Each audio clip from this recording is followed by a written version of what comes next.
What an important open we're going to have to this program here. And on top of that, this is arguably one of the greatest sports falls I can remember. First time since 1981, Yankees and Dodgers will be in the World Series. The college football has been off the charts, obviously the NFL, and there's been such a great storyline surrounding the Philadelphia Eagles and many teams in the NFL.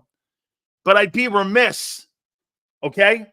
I'd be remiss if I didn't do this, okay? Started out with one of the most influential people in sports history. Hey, do me a favor, guys. You know how you jam it to everyone? Hit that like button. By the way, first 4 hours of the program, powered by our friends at BetUS. Please hit that like button. By the way, first 10. Hey, we're going to go transparent with you here. First 10 minutes of the game here that you guys are up to bat with us is the most important when it comes to hitting them likes. Hit them. Bang them. We appreciate it. This is what makes us separate from others. And I can't thank you enough because I can't do this show without you. I know sometimes we go back and forth and we have a blast. It's not for the faint of heart. Some of you get it now, though. Most of you do get it. So we appreciate it. By the way, I'm not sure Mark Holmes is going to join us. I think he's got family issues, but Philly 500 will join us at 4:30. Marcus Hayes from the Philadelphia Inquirer will join us at 4. And Xander Krauss around 3:30 will have his normal hit down there with us and you. Please hit the like button, as we say. Tony, thank you very much. As I said, by the way, that's the one thing you get here with all the guys here at JAKIB. Unlike what people want to report, we're transparent with all of our viewers because we can't do this without you. It's impossible. My cat can start a YouTube channel. So without you, we can't do it. That's why we say to you, first 10 minutes, hit that like button, man. All super chats, by the way, all go to the top. And we thank you again. I'd be remiss if I didn't mention El Toro, the passing of Fernando Valenzuela at the age of 63. He is the most influential Los Angeles Dodger of all time. I don't care what anyone says. He is by far the most influential Dodger that's ever lived. And I have to make sure I say it right because I said it wrong there. He is the most influential Los Angeles Dodger ever. Valenzuela. I mean, what he did in LA and in Southern California is you'll never see again. I had the pleasure of meeting him. One of the most incredible human beings, made you feel like he was your friend. Vin Scully introduced him to me. Just absolutely insane. What a great guy he was and how important he was. Dude, just tremendous. Passed away yesterday at the age of 63.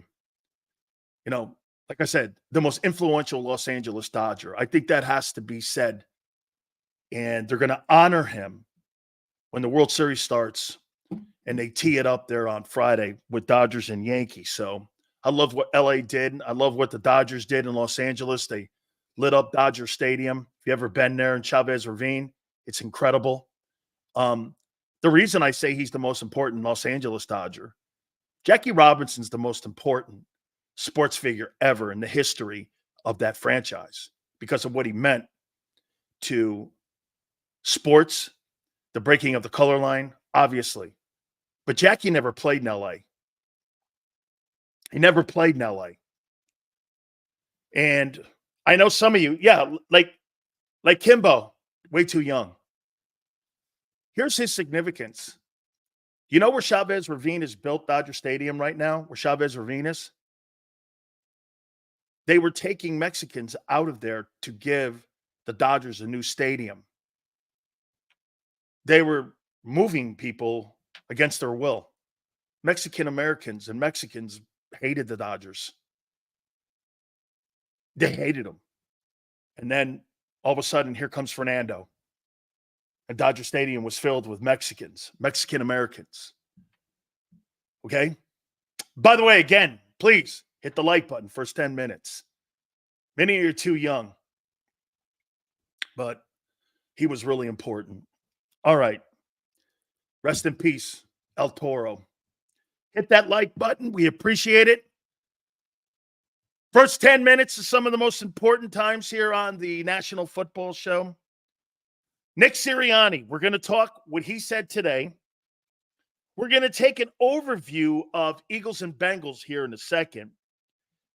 The latest on the trade rumors that are going on around the NFL.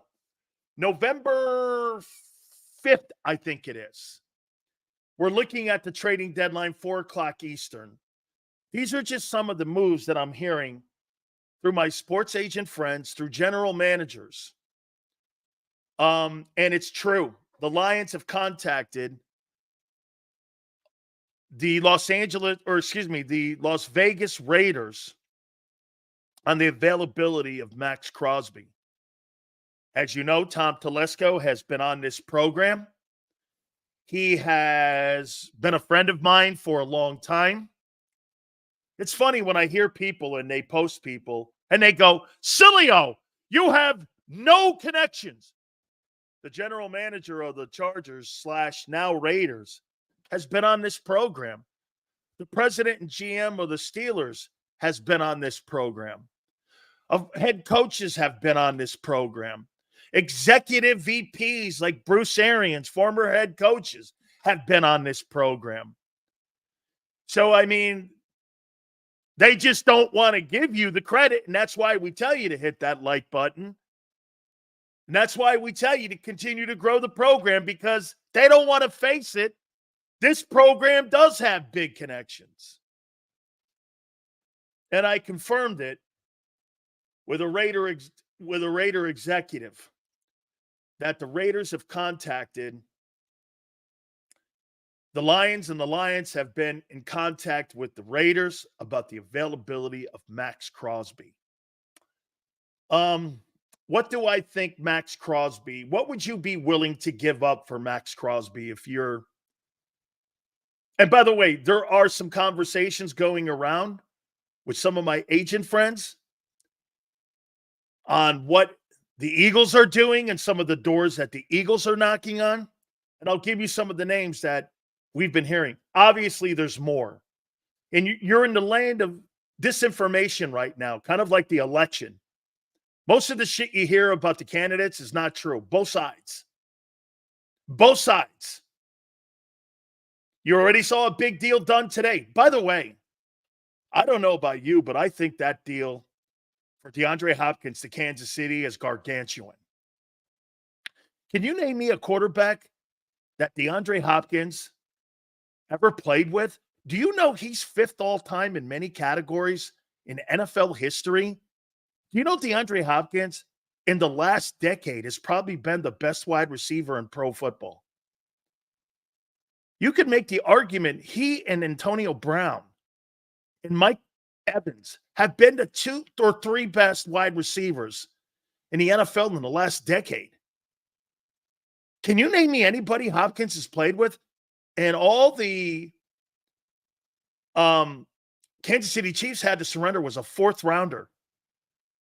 And there's no doubt he had Will Levis in Tennessee throwing him the ball. Even the coach hates him. Even the coach hates him. So, I mean, he didn't have anybody. This is a great move for him. Dude, D-Hop is going to transform that wide receiver. And get this, he's cheap. What an amazing 3rd down wide receiver. Dude, I've always loved that guy. Every single time that guy gets the football, it's a 1st down. He's one of the best 3rd down wide receivers I've ever seen. Dude, that guy, if he gets a ring, you're going to talk about him going to the Hall of Fame. He's 5th all time in many categories. He's never played. Get this. Here's Senor, who just doesn't get it. Mahomes doesn't need him. They want him. That's the advantage. This guy, again, he'll try to do everything he can to make that average guy you have in Philly looks somewhat decent. Does Mahomes need DeAndre Hopkins? No, he's proven it already. Does DeAndre Hopkins and Kansas City want to be there? They want him. They don't need him. They've proven they don't need him. They want him.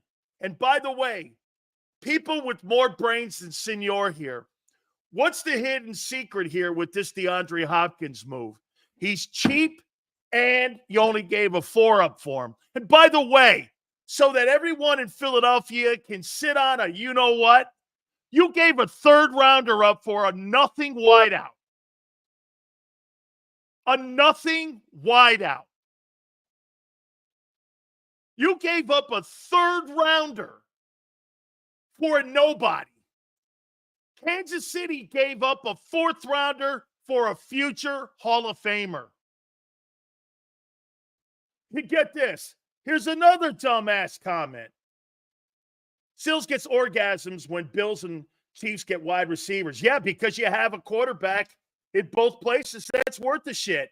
You've got two $25 to $35 million wide receivers, and you can't do shit with them.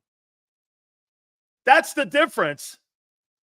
Dotson's still progressing? Really? Well, gee, it's only been 2 years, 3 years in the league. And he got traded in the division. Holy shit. Dotson sucks. Don't kid yourself. Let's not go there and say is and Jahan Dotson in the same breath, because it's not. It's comical. Jahan Dotson stinks. Hopkins is a Hall of Fame player. Hopkins is a Hall of Fame player, okay? Hey, by the way, get this. You add a wide receiver to a Hall of Fame quarterback. Hey, watch this. Get this. Before I get to Kimbo here, think about this. You guys have the Devontae Smith and A.J. Brown in Philly, and that quarterback can't do shit with them. And you add DeAndre Hopkins to an already Hall of Famer and Super Bowl champion. Who do you think is going to have the bigger impact? Hopkins this year on the Chiefs or A.J. Brown on the Eagles? My money's on Hopkins. You know why? It ain't because of Hopkins or Brown. It's because the quarterback in Philly sucks. Hit the like button. I mean, you got to have a quarterback to make an impact with your receiver. Last year, you had a guy with 1,500 yards, and you guys melted down like you were an iceberg. Aren't you seeing this yet? You give a good wide receiver to a great quarterback, he'll elevate him. You got two great wide receivers in Philly. The quarterback in Philly can't do shit with them. Dude, this is about winning, not getting those guys their numbers. My God. I thought Patrick Mahomes didn't need anybody. No. So wait a minute. Hurts needs two of them and can't do shit with them. Wow. Tremendous. That's some take. That's some take. Hey, could you imagine giving a in-your-prime A.J. Brown or DK Metcalf to Patrick Mahomes? Hopkins is 32. The fuck are you talking about? Amari Cooper in Buffalo. Are you trying to say Amari Cooper's as good as Devontae? You indict your own players when you say that shit. Holy shit. Steeler organization is genius. Playing two quarterbacks against each other. It got them both for basically nada. I'll tell you what the number was. $3.5 million. Total. Kim, $3.5 million total to get Russell Wilson and to get Justin Fields in the building. 3.5. Denver's paying $38 million of that contract. And they're going to keep Russell, but Fields' trade value doubled. Yeah, he went 4-2. Well, that's why the Steelers are the Tiffany franchise for the last 60 years. Think about that. They got Russell Wilson and Justin Fields for $3.5 million playing quarterback. $3.5 million. Steelers know what they're doing. They've always known what they're doing. And by the way, they're exceptional on player development. Hit the like button, guys. All super chats like Kim's here, go to the top. I knew people were going to go. I thought Mahomes doesn't need a wideout.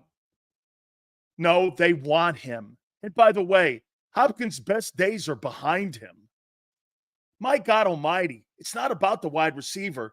It's about taking some pressure off the quarterback because you don't have a running game right now until Pacheco gets back. Think about that. Look at both Buffalo and Kansas City. They don't have anybody between both play. Hey, think about what you have inside of Philadelphia. You don't have one player on both the Bills or the Chiefs, except Travis Kelce, that could start in Buffalo. I mean, in Philadelphia, not one. You don't have one player on both offenses, skill set wise, that would start in Philly, on both Kansas City and Buffalo, except one guy. You know who that is? Travis Kelce. That's it. That's it. Both wide receivers in Buffalo can't start in Philly. Both wide receivers in Kansas City can't start. The running backs in both places can't start in Philly. The tight end in Kansas City's the only one. And you got all that talent, and you can't do dick with it. Okay. Thanks. Hey, Steeler organization is genius playing two quarter. Yeah, we read this one, Xander. You said a few days ago that only elite quarterbacks can throw across the middle. Can you elaborate more about what you mean by that? Thanks, Josh. I appreciate that. All super chats go to the top. Please hit the like button. Yeah, because that's where your progression reading mostly comes from, and your second progression is across the middle. It's your crossing route. Hurts is pinned on throwing to the numbers. You know why? More traffic is in the middle. More disguised coverages are in the middle of the field. They're trying to bait you. That's what Vic Fangio's trying to do, to stay you and keep you in the middle of the zone with multiple disguised coverages. Most of the disguised coverages by defensive coordinators are in that middle, and that's why Hurts can't see him. That's why he struggles to get to the tight end, and that's why he has no intermediate passing game, because he can't see it. He can't read defenses. You've got to be – I'll tell you one thing that you see with some of these young quarterbacks that are coming into the game today. Some of these guys have such a great skill set coming in. It's incredible on some of the young players on how they can read defenses. Hurts has never been able to read a defense in his entire college and professional career. That's a fact. Rex has said since having Chiriani, the games that we ran more than pass, 14-1. Maybe we need to take some notes here. That's not, again, listen, Abe, do you actually really believe against Cincinnati you're going to run the ball 45 times, which you should, because their defense is terrible? They're going to want to get into a throwing match with Joe Burrow, and you'll lose. You'll lose that. He's nowhere in that guy's league. Burrow's having a sensational year. His team's not. By the way, they even up their market 4-4. Last time they went to a Super Bowl, they started 2-3. So you can say whatever you want. They're playing a little better defense over the last couple of weeks. I love how people take a shit on the schedule on who the Bengals have beaten, but then you take a look at who the Eagles have beaten. There's one quality win on it. The Packers. The rest of them are dog shit. Now, I'm not a proponent of that kind of conversation because I think any NFL weekend is a pro football weekend. But you want to start talking shit like that, who the frig have you beaten? The Packers? Yeah, they're good. Rest of them, up and down, some are dog shit. So don't look. And by the way, the Bengals are favored. I said this yesterday. Vegas and Atlantic City thinks more of the 3 and 4 Bengals than the Eagles going into this game Sunday. So who are you? Who are you talking to? Get this. See this guy here? He can't hear. That's my point, dickhead. That's my point. You play who's on the schedule. Well, that also applies to Cincinnati. Okay? That applies to them also. Look at this here. What the fuck does that mean when you have Mahomes? I'm not even going to read that. What does that have to do with Mahomes and Hurts when a guy's playing for his 3rd Super Bowl in a row? You want to know what a Nimrod looks like? That take is a Nimrod take. How in the world are you talking about a 6-0 Kansas City Chiefs team that beat the fucking Ravens in the opener, and the quarterback's going for his 3rd fucking Super Bowl in a row, and you're going to bring up Jalen Hurts' chicken shit statistics, knowing full well he's not that good.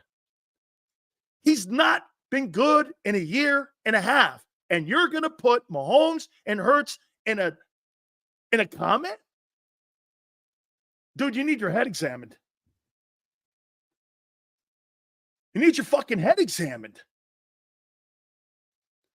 Any top 15 quarterback would average 35 in Philly.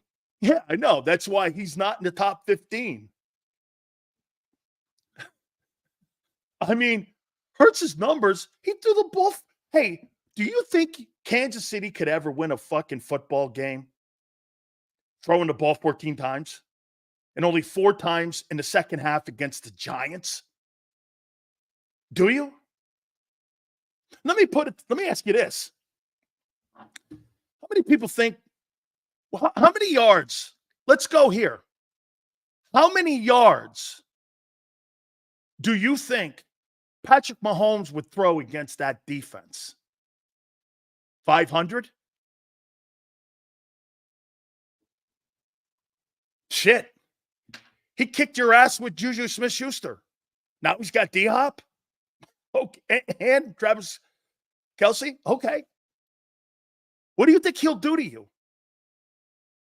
Dude, once again, here we are 10-1 kind of conversation of a year ago where you fucking think your defense is good and it's not. It's getting better. I heard Sirianni today blowing himself and his D-line versus the Browns and the Giants. And I'm like, you're kidding. Don't buy into it. Don't buy into it. It'll just give you odds, when you play against a good quarterback this weekend. Got to be out of your mind, man. Every time I see people put Mahomes and Hurts and you start putting numbers, you make it seem like, hey, how many people in here, you want to laugh? How many people in here would take Jalen Hurts over Patrick Mahomes? Over Joe Burrow this weekend? How many people would take Hurts over Burrow? Can you imagine putting Jalen Hurts with Juju Smith-Schuster and Xavier Worthy? What do you think he'd do with that? How do you think Jalen would play if he had Xavier Worthy and Juju Smith-Schuster as his wideouts? How do you think he'd do? Shit, he falls apart when they take AJ off the field.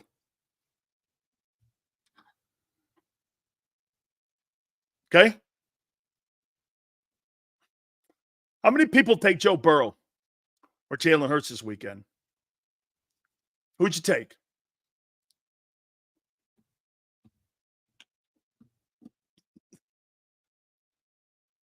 Sales, you think Howie's in the mix for Crosby? Look at him, Reyes. Worthy is rad. Well, he wouldn't be in Philly.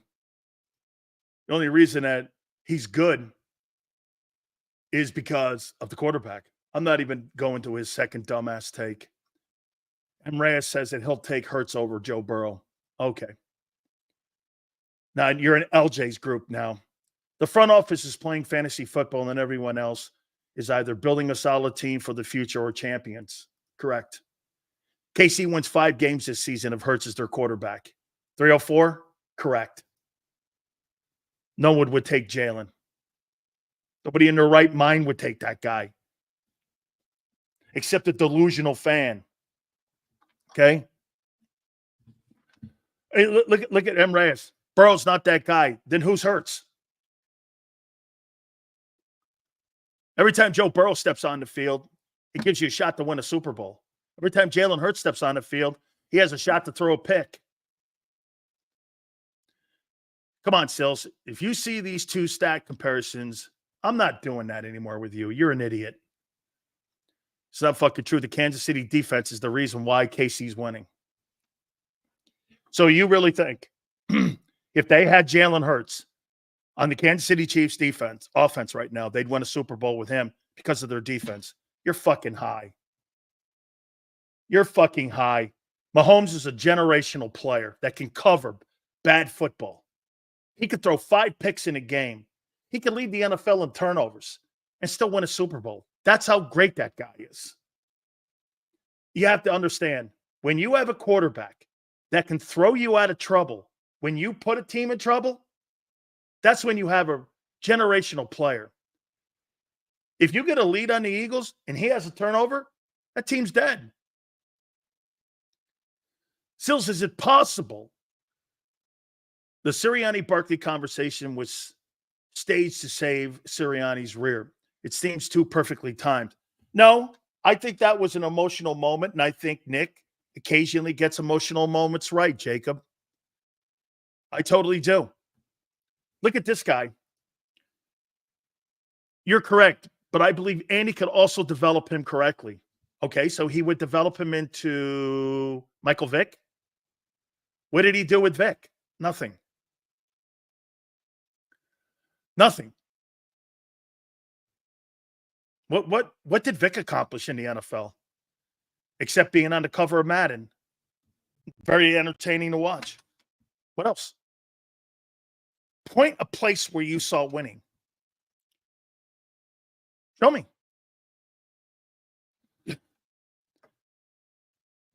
Stats don't lie. Is what this guy's trying to convince you, that Jalen Hurts is having a better season than Patrick Mahomes. Well, if that's the case, so is Sam Darnold, Geno Smith. Sam Darnold, Geno Smith. Dimes Jones is having just as good a year. Look at the stats. They'll tell you.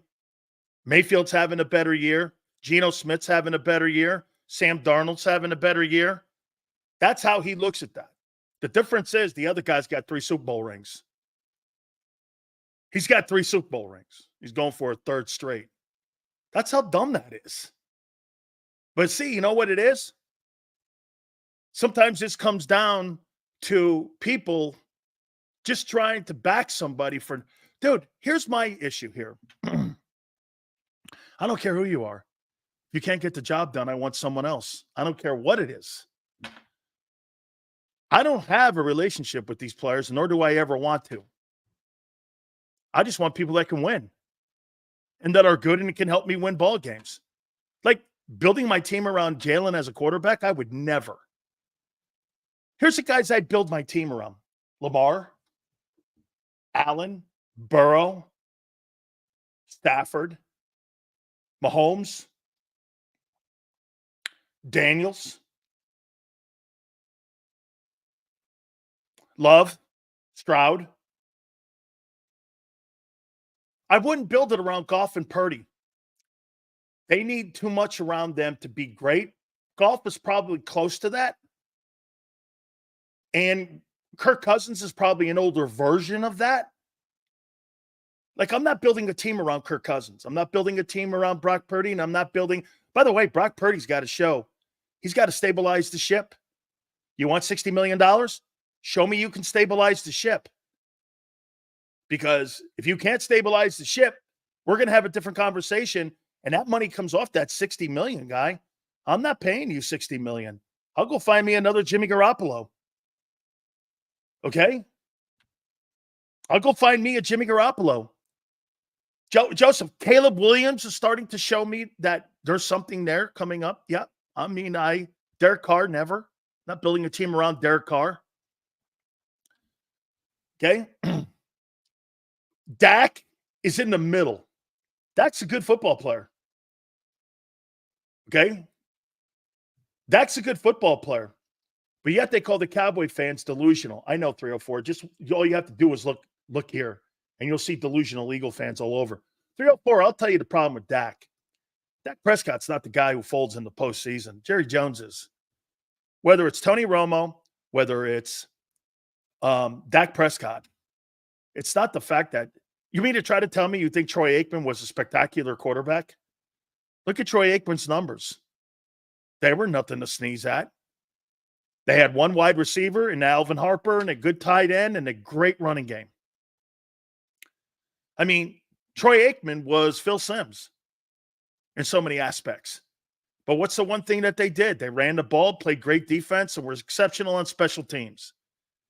Jimmy didn't have a spectacular. Get this, Aikman was winning Super Bowls in the era of Montana and Steve Young and John Elway and those guys. He was never in those conversations, but the team was built structurally correct. Run the ball, stop the run, play lights out on special teams, and you were dominant at the point of attack on both lines. And the Cowboys were the youngest team in the league when they were winning Super Bowls, all through Jimmy's draft. What's the one thing that Jerry hasn't done? It's not the quarterback winning you the Super Bowl. It's the other intangibles around the quarterback. They've never able to build through the draft substantially in any way, shape, or form, like Troy Aikman said on Monday night. Derrick Henry would have solidified the run game, which would have helped the quarterback, but he didn't want to go down there. And the biggest free agent market in NFL history for running backs with Aaron Jones, Saquon Barkley, Derrick Henry, numerous guys, Dalvin Cook, bunch of guys that were out there. He got none of them except Dalvin Cook later. I mean, at the end of the day, how do you whiff on the greatest free agent running back class of all time? And look at the two of them, Barkley and Henry. They're having career years on better teams. You really don't think? And Jerry Jones right now is averaging 77 yards rushing the ball. You know what the league average is? 123. That's the league average, just to be average. I mean, this is a Jones thing. It's a 30-year Jerry Jones thing. Jalen Hurts is a Chinese version of Lamar. I don't know what the fuck that means. What a mistake. I'll never go to that guy again. Yo, did we get Pumphrey in the running back class? That's funny. Jalen Hurts, bad footwork and process. Absolutely. Horrific in the pocket with his feet. Hey, that is okay. I mean, do you believe the Eagles will draft a quarterback this year? Because I do in second or third round. No, third round, maybe. If they draft a quarterback in the third round, it'll be question marks on the quarterback. Please hit the like button here. Mahomes is having a bad year. Nobody cares about past MVPs for this year. He doesn't belong in the race, and yet he's 6-0. Another dumbass take. Dude, let me show you how bearded angler. That's such a fucking dumb take. You know why? You think you're going to gauge Mahomes on a regular season anymore? You're gauging Mahomes on Super Bowls and AFC championships. He's graduated to that conversation. Your guy's graduating to 10-1. And we're still talking about turnovers. It doesn't matter how many turnovers Mahomes has. He keeps get this. You can keep putting those stats up and talking dumb. But you know what that guy does? He just keeps collecting Super Bowls. I mean, this guy hasn't played great in any Super Bowl, but he's had great moments. Okay? I mean, it's ridiculous. I'll trade the next 10 firsts for Mahomes. Hey, Anthony, you want to hear what Jimmy Johnson said about him? He's untradeable. He's untradeable. Get this. Here's a guy in Matthew are just skating by for now until January. I got it. You're right. Hey, Matthew, I know.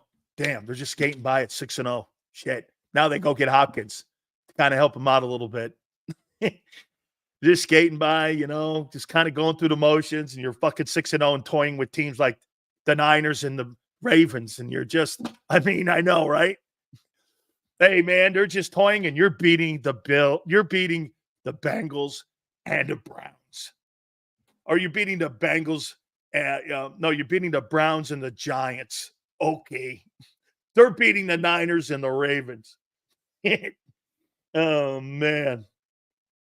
Says the MVP is for this season. Oh, yeah, okay, guy. No, don't worry. His MVP, he don't care about the regular season. He'll just get his 4th MVP in a Super Bowl. 4th at 27. I can't even believe I'm in a conversation about that with that absolutely incompetent quarterback in Philly. Stop doing that.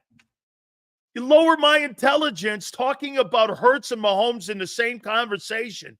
You're fucking crazy. Hey, 49ers are trash. Okay, 49ers are trash and they smashed you. Would like to hear your top 10 organizations. Okay.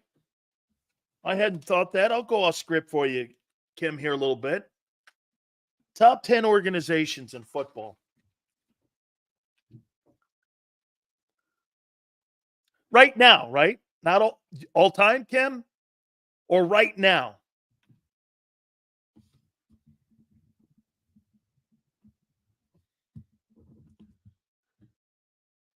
Not all time.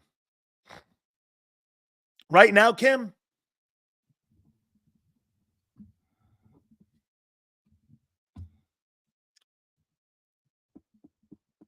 Right now.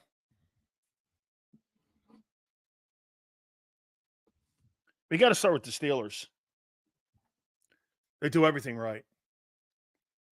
Most Super Bowls all time. They win with Mason Rudolph at quarterback. They've had 3 coaches in 60 years.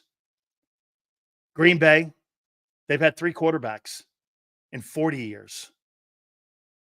Always look for the teams with stability.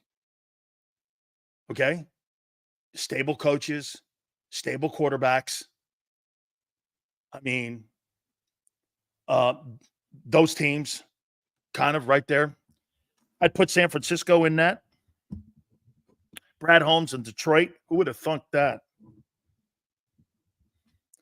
They're in that conversation now. They're hitting on every single draft pick that they're getting. Nick Caserio sitting down in Houston, who used to be up in New England. I'll put 5th. I don't know top 10, but Steelers, Packers, San Francisco, Detroit, Houston would be in that conversation right now on my top 5 organizations. I want to put the Rams in there. Rams probably 6th. Rams have 2 Super Bowl appearances, a Super Bowl win. I'd put them in that conversation. I'd put Philly in there. I know some of you are probably shocked. Philly's stability is winning. You can't dismiss it. You can't dismiss it. Baltimore, probably not, that's not a. I'll do it. I'll do a ranking here. I'd put Baltimore in that conversation. The Chiefs, for sure. It's the Bucks. I don't know, man. No, I got Detroit in there. I don't know who my 10th one would be. Wouldn't be the Giants anymore. Wouldn't be the Cowboys. It wouldn't be Chicago. It wouldn't be Washington. That may change. It'd be Seattle. Here's how I got: Steelers, Green Bay, San Francisco, Detroit, Houston, Rams, Philly, Baltimore, Chiefs, and Seattle. So if I had to rank them, I would put Baltimore number 1, Chiefs number 2, Steelers number 3, Green Bay 4, San Francisco 5, Detroit 6, Rams 7, Eagles 8, Houston 9, Seattle 10. Those would be my top 10 organizations today in the NFL. I'd put the Eagles in there. You know, they just do things that don't win them championships, but they do things to win games. That's the difference. Okay, that's the difference when it comes to Baltimore. Baltimore's playing for Super Bowls. The Eagles are playing to win the East. Sills, I strongly disagree with putting Philly in because they are players and coaches who would not come here because of ownership and management. Well, here, Sam, you can't dismiss listen to me defending him. You can't dismiss the fact that every coach since 2000 has a winning record that's ever coached. And one coach now has the all-time winningest number in Eagle history in Sirianni. You can't dismiss that. How many places? Look at the Jets. Every coach that they have ever had outside of Parcells has a losing record in the 60-plus years they've had the franchise. Imagine that. In the 60-plus years that the Jets have been in business, there's only one coach with a winning record. It's Parcells. And the Eagles in the last, in the last 25 years, they've had every coach. Let me see, right? Reed, Doug, Chip, and they've had 4 in 24 years. That's not awful, man. That's pretty good stability, actually, at the head coaching position. Now, Reed ate a lot of that up, no pun intended, but you've had 4 coaches, and all 4 coaches had winning records. And quite frankly, prior to that 2000 year, when Laurie bought the team in the late 90s, Ray Rhodes was an NFL Coach of the Year. It wasn't like they don't make the right hire. They just do the wrong things to win championships. I mean, Andy Reid, a lot of the things you're doing now are benched off of what he did back in the day when he set the table for the Eagles. Assistant coaches come here for head coaching jobs elsewhere. Not necessarily the case. Well, here, it's hit or miss, Jacob.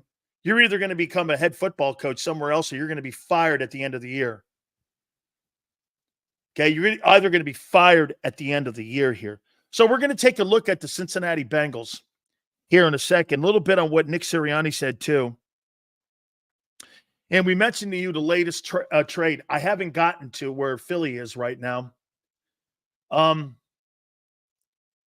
Actually, that dude is right, Sills. All the coaches win, but they go off Jeffrey's philosophy. Yes, that's why they think they can be interchangeable. That's why they don't respect their coaches. Ownership and the analytics department don't respect their coaches. They enable their coaches. They don't respect them.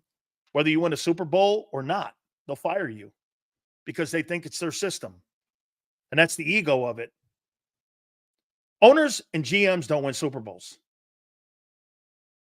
And for some reason, you can't get that through your mind. Or, excuse me, the Eagles can't get that through their mind. Owners and GMs don't win Super Bowls. Coaches and players do. Eagles are stable. Their own arrogance gets in the way of long-term greatness. The day they bring in a talent evaluator, long-term success will come. Absolutely, Anthony. That's exactly the issues they have. Just remember what I said to you. The Philadelphia Eagles' problems are this. Unlike the Steelers and unlike many other places that empower coaches and GMs to make, or Kansas City. Okay? Look in Kansas City. Coaching and players. are winning Super Bowls. It's not the Hunt family. What happened prior to Andy showing up? It took him 60 years to win a Super Bowl. Andy goes in with good coaching, good players. They win a Super Bowl. General managers and owners don't win Super Bowls. And for some reason in Philly, the owner and the GM are on a higher perch than the players and the coaches. Same thing in Dallas. Name me a place that works. Show me a place that works. Where do we need to invest as far as players?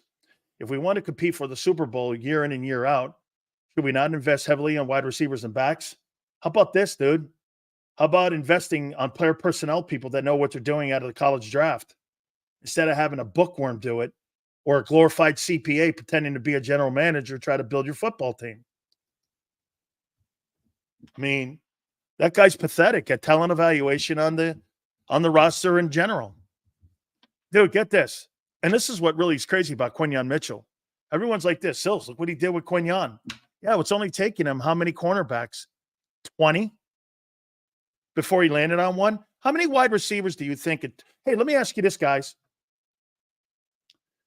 How many wide receivers do you think it took Howie to land on Devontae Smith since he's run personnel? Just off the top of your head. How many wide receivers do you think he's whiffed on before he got to Devontae? So tell me how bringing in Cooper helps his team. I don't get it. It doesn't. It doesn't. When they have the quarterback's the wrong guy. Dude, if you had Matthew Stafford, that's a different conversation. Hey, I missed Anthony's super chat. Please, all super chats go to the top. We appreciate it. 15. Think about that. Look at what you guys are saying. Hey, Xander, I missed Anthony's super chat. No, not him. The other guy. The blue one. There you go. Owner and GM have more staying power. Well, they're not going to win Super Bowls, dude. They're not going to win Super Bowls. Coaches and players do. That's why you won at 17. It's coaches and players. Yeah, but wait a minute. The GM, you should be putting the players on the roster that the coach wants, not who you want.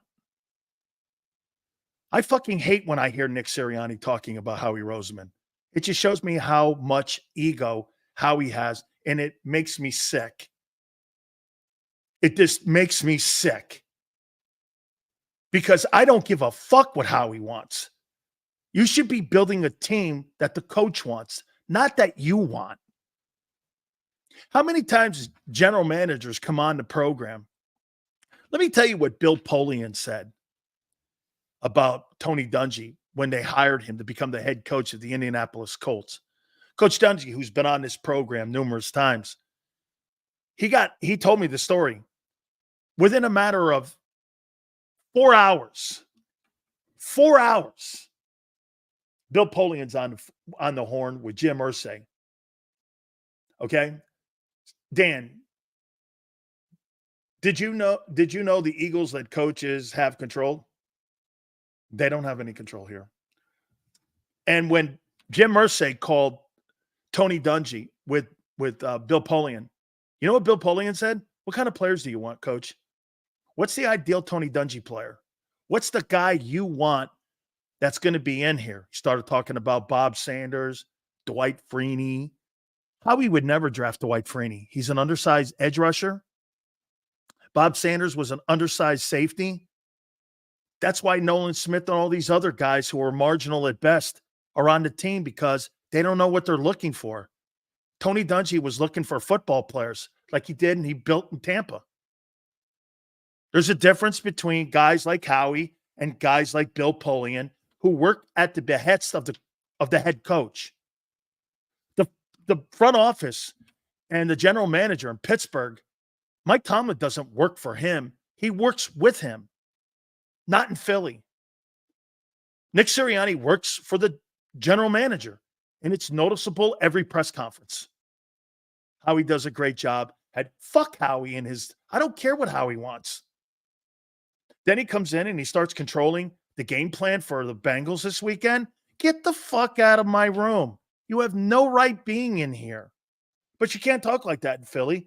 That's what Frank Reich even said here. You got to know the politics of playing the game in Philly. Xander says it all the time. John McMullen says it on Birds 365 all the time. Eagles are only good every 4 years because the books open up and sign people. And get this, that's why you go up and down like that, because, and also the schedule fools people, because then you get a lesser schedule. They can't draft to replace the free agent producers. I get it. It's been that pattern since Chip Kelly. No real culture or scheme, just money. And throwing money after mistakes in the draft. That's correct. Now, I don't mind Howie in the he's got the distinction of being in that room because he's general manager. I don't mind that. I don't mind that, him being in there. What I do mind is that the head coach works for him. You can't win a Super Bowl with a general manager in an owner's box. You only win it with coaches and players. You should be building your team to what the coach wants, not to what the GM wants. I can't believe Howie Roseman does such a great job at building our roster, and his guys do such a great.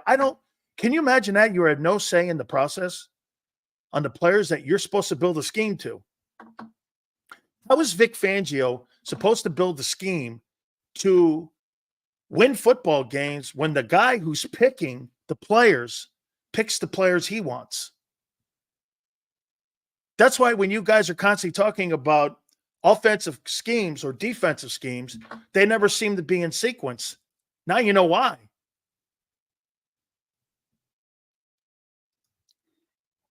Didn't Bill Polian say Lamar Jackson should play corner? Damn dude evaluated him wrong. Not only him, Tom Telesco, my friend, said he should play wide receiver too. No, absolutely. Absolutely. Isn't it funny, though? One thing's for sure. Bill Polian's in the Hall of Fame, though.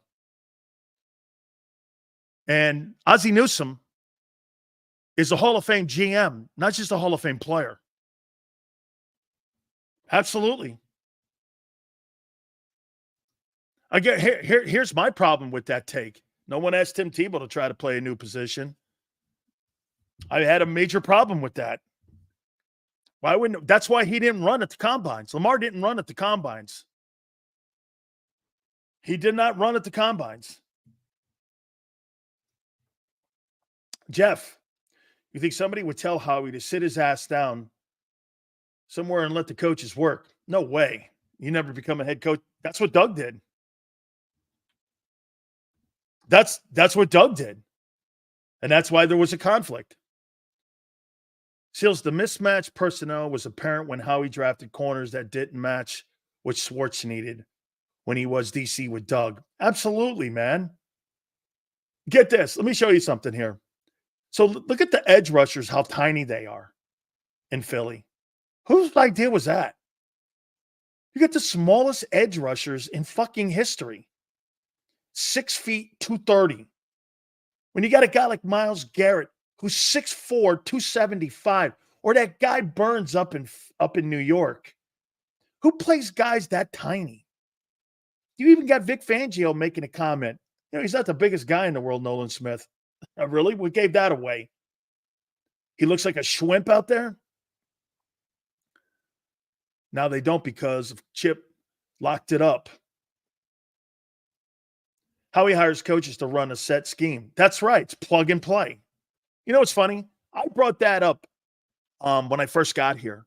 This looks like a plug and play organization. It's easier for the general manager to have a set scheme and then to put the players in and try to find an assistant. Here's his philosophy. And it's very apparent. Howie Roseman gets the roster, sets the scheme, drafts and recruits free agents to the scheme, and tries to find coaches to match that. That's why you're constantly in and out of coaches. Do you see the logic now? You see the logic to that, right? They don't really change off of players that much. They got the same scheme they've had for the last 4 years. What's changed? Coordinators. That's why you guys come in here every day and go, Kellen Moore, I don't know if he's the right guy coordinator. Hey, Vic Fangio's system, I don't know if it's fitting. Well, that's because the players and the scheme are set. It's set. It's easier to find assistant coaches, coordinators, in their eyes, than it is to find and allow coaches, head coaches, to have total say. And you have more control of your team with the owner's box when you do it that way. Look at Kansas City, for instance. Brett Veach doesn't run that team. Andy Reid does. Get the second most powerful guy in that building. It's not Veach. It's probably Steve Spagnuolo. I want this guy. I want that guy. By the way, help me out here. That defense is not built totally on first rounders. It's built on scheme, coaching, and players. Philly, it's built on Howie's players, Howie's scheme, and Howie's coaches.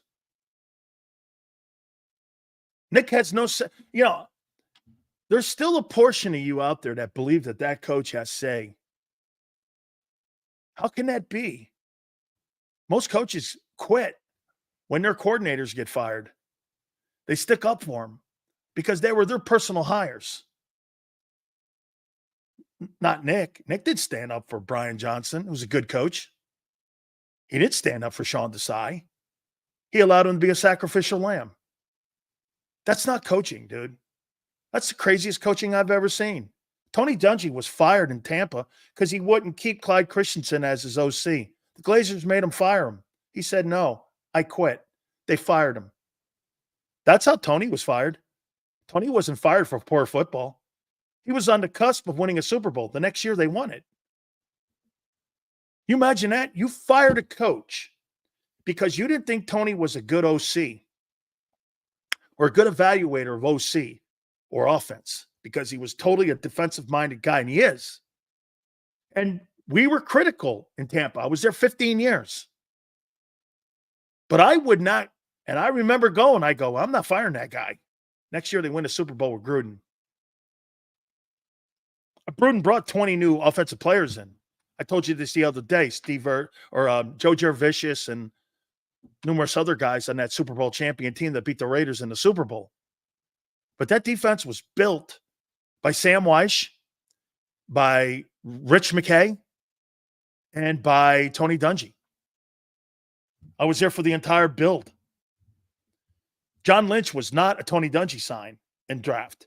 John Lynch was a Sam Weish sign in draft. By the way, Ryan says John Gruden stinks. That's not what Eric Allen said yesterday. By the way, what'd you make of that? Eric Allen endorsed John Gruden to become a head coach in the NFL in hopes that he gets another opportunity to be a head coach. What'd you make of that? I said I completely agree.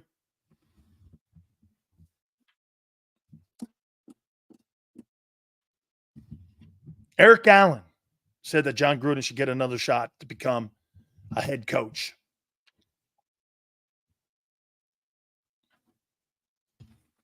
I'd love him in Philly.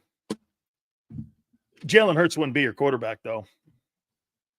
You can't read a defense? Hey, dude, that guy's not going to tolerate that. If you can't read a defense, he ain't coaching you. That's not going to work. And the Eagles would have a problem with John Gruden because he would play a guy who read a defense. He didn't care how good he was, but he ain't playing a guy who can't read a defense. That's not going to happen. Okay. Yeah, that's right, Anthony. He'd probably trade for somebody like Stafford. That's probably correct. Please hit the like button. Hey, let me know where we are in likes right now after the first hour. At around 3:15 or in there, 3:15, 3:20, we're going to get our friend Xander Krauss on. And at the top of the 4 o'clock hour, kind of moving things around a little bit today, they're going to be kind of back-to-back. Marcus Hayes from the Philadelphia Inquirer is going to join us. That will be at the top of the hour. And then we're going to have Philly 500. I don't think we're getting Mark Holmes at 4:30 for Battle Royale. He's got some family issues he's dealing with. So we'll get to Philly 500. That will be at 4:30 Eastern time. So please hit that like button. Thank you guys so much. 152 after the first hour. Xander, not bad, right? Pretty good stuff, guys, and we appreciate that. By the way, all the super chats as well. Okay. Xander, pretty good, huh? 155 in the first hour. Way to go, guys. I appreciate it. We all appreciate it here. Once again, you guys blowing the program up. We appreciate it. All right. Somebody said this yesterday, and they were wrong. The current playoff picture, AFC, you were to play the playoffs this weekend. Chiefs, number 1 seed. Texans, 2. Ravens, 3. Bills, 4. Steelers, 5. Colts, 6. Broncos, 7. In the NFC, the number 1 seed would be the Lions. Number 2, the Commanders. Number 3, the Seahawks. Number 4, the Falcons. Number 5, the Vikings. Number 6, the Packers. And number 7, the Chicago Bears. The Eagles are 8th on the outside as of this week going into the Bengal game. You are not qualified for the 3rd straight week to be a playoff team in the NFC. You're outside the picture right now, which I've been predicting all year, and I did it in the preseason of you winning 9 ball games. In my opinion, a playoff team, you're not playing playoff football right now. And you are outside the picture. Okay? So, Laurie trying to live his best life now. Allow Howie to run it. Laurie needs help, though, in hiring people.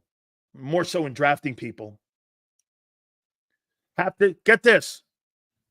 Senor's talking about half-season takes. Why don't you fucking run the tape back a year ago? 10-1, 10-1, 10-1.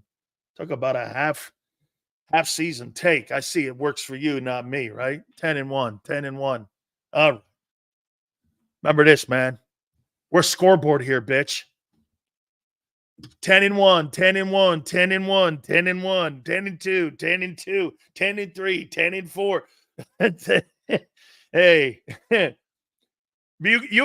you guys are legendary on picking out. Somebody says cherry picking. Right now, Jalen Hurts' career is cherry picking. 2022. You can't show me anything else that's decent. Hey, let's see, 2021, 23, and now into 24. You got 2.5 years of football, but 22, baby. Talk about cherry picking. Get to a Super Bowl, too. Yeah. Hey, look at this. Yeah, he's 4-2, and he threw the ball 14 times. You imagine having a quarterback that you win a football game, that you run the ball 45 times, and you have all that talent on the team, and your quarterback only throws the ball 14 times. Can you imagine? Again, think about that for a second. You got a quarterback with A.J. Brown and Devontae Smith on it, and you throw the ball 14 times. I get it when you don't have anybody in the building and you got a great back. But you got 2 wide receivers, and 1 wide receiver you just paid $25 million to. Xander had -2 yards. Yeah. Hey, right? Hey, dude. Prior to Omari getting there, dummy, name me a wide receiver Josh Allen has with no interceptions this year. He's right now currently second in the MVP voting. Name me a wide receiver right now in Buffalo that's played with him. And Omari just got there. Name me one. Name me one wide receiver that's played with him in that 5-2 start. Ooh. That's at the level of Devontae and AJ. Name me one. Name me one.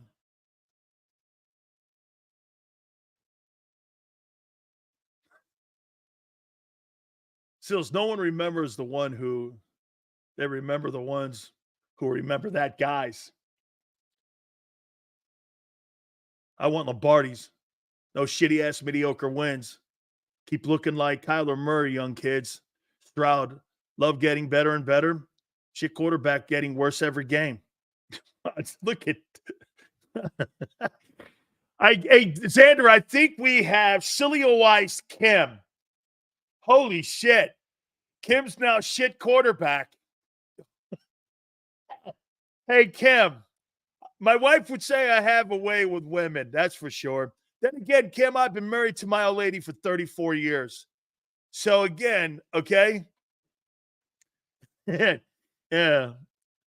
Agreed, Sills. I don't understand why fans are saying running heavy is Philly ball. It was when we didn't have shit to throw to. We do now have 200 million tied up and 2 wide receivers. It's a shame we're not balanced. That's the take. That's the take right there, 215. That's what I was talking to Xander about yesterday. Hey, dude, you should be balanced whether you're playing the Giants or whether you're playing the Ravens. It shouldn't be, well, let me go and do this. You should be balanced because you've got to concern yourself with you, what you do well. They're telling you in a game against the Giants, we do one thing well. You know what that is? Run. And the Giants, they're one-dimensional in that game. They're one-dimensional. And that's their best dimension. That's what Xander's point is. He's right.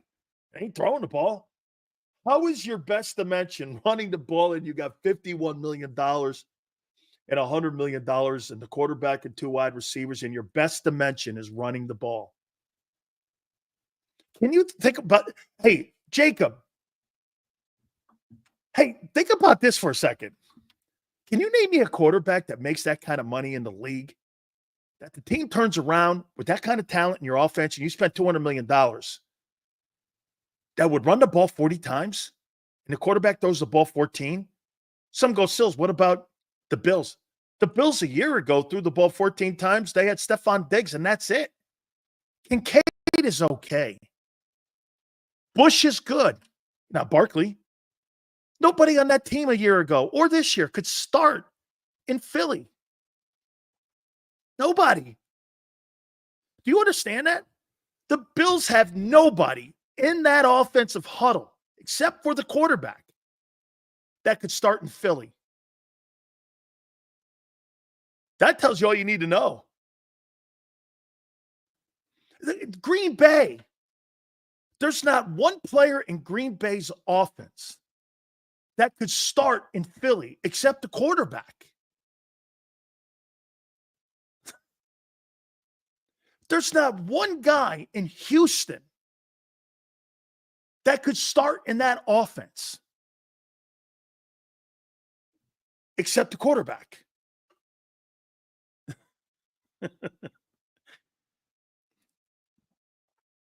There's not one guy in Kansas City that could start in that offense. I don't know. Probably Travis Kelce still, except the quarterback. So, Nico, are you saying that Stephon Diggs is better than Devontae Smith? How can Stephon Diggs be that great a player when he's been traded from Minnesota, Buffalo, and he's on his 3rd team in 5 years? If he's so good, why is he on his 3rd team in 5 years? You trade away great players 3 times in 5 years? Yes, Diggs is better. Well, if a guy's so great and important to your team, why is he on his 3rd team in 5 years? If Devontae Adams is so great, why is he on his 3rd team in 4 years? This is about the quarterback. It's not about the receivers. I mean, think about that. Let's see. Devontae Adams, Green Bay, Raiders, now Jets. He's been on 3 teams in 4 years.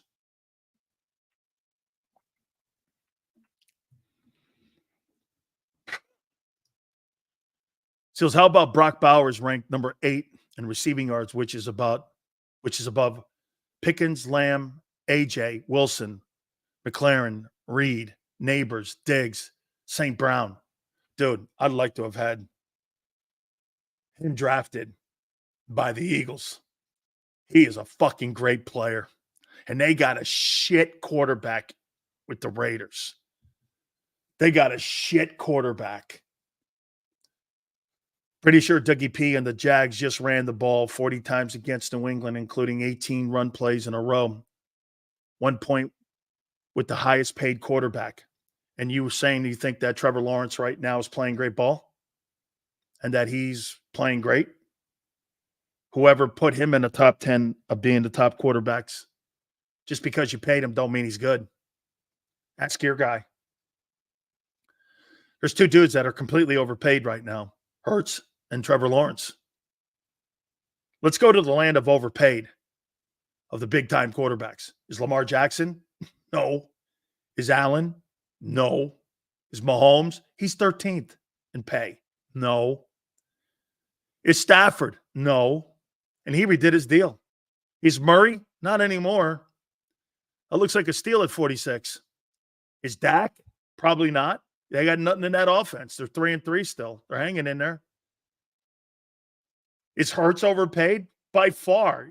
He's had 1 fucking year. Herbert? No. Herbert and the Chargers are winning. Even though they got beat by Arizona the other night, they're winning ball games. And now you got a coach and a quarterback doing the same thing they got in. I'll tell you this.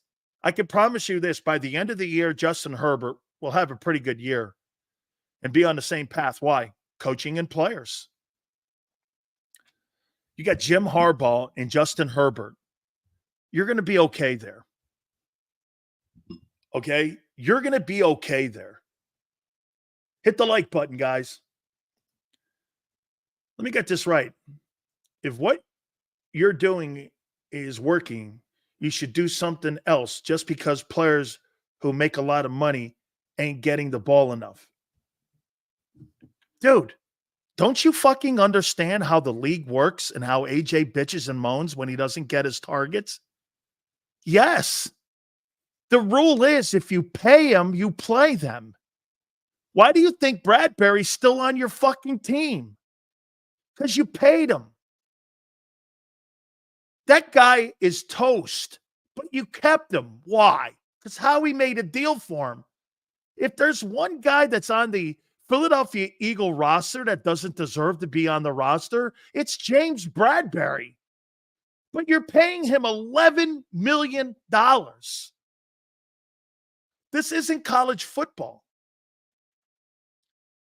Okay?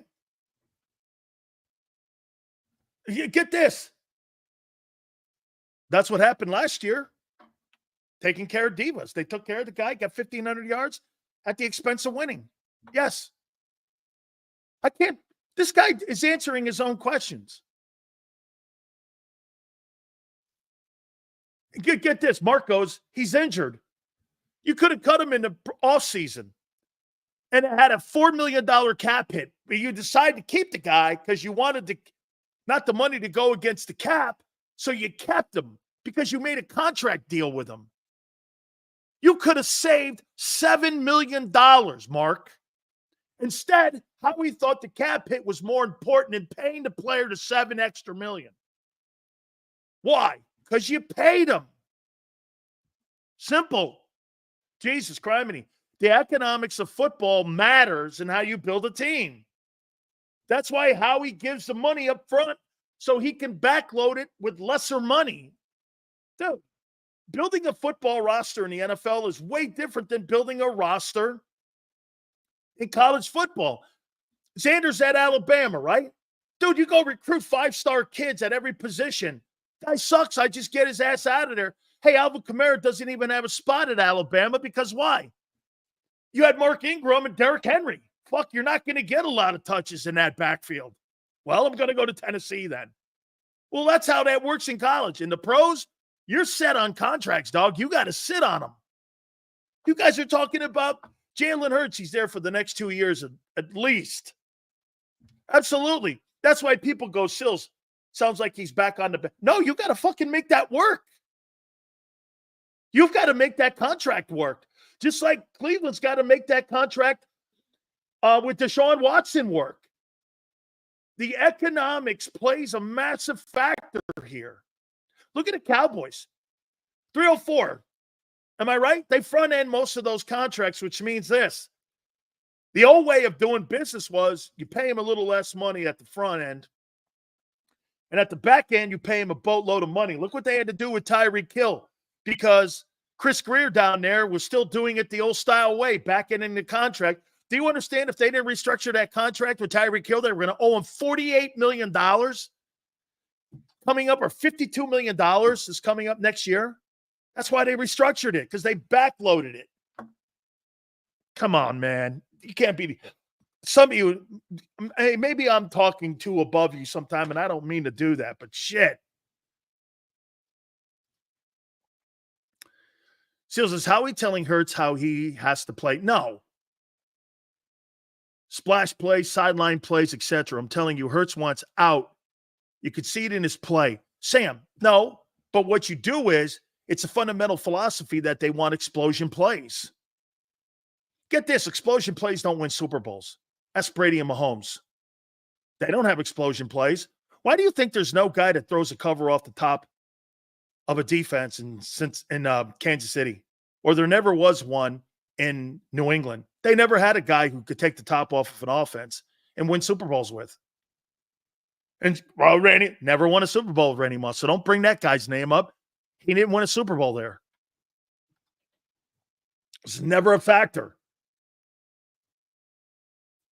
Watson has a $146 million cap hit over 25 and 26. They're not going anywhere with that unless they have a trumped-up charge and they are able to void the contract. They're stuck on that guy, man. This is why you go in the draft and you draft a guy coming up and you pay him on a rookie contract and you have to eat that contract. Let me tell you this. The Cleveland Browns, if they want to move off of Deshaun Watson, you're going to have to pay, in essence, of at least 75% of that contract for the next team to even take a look at bringing him in.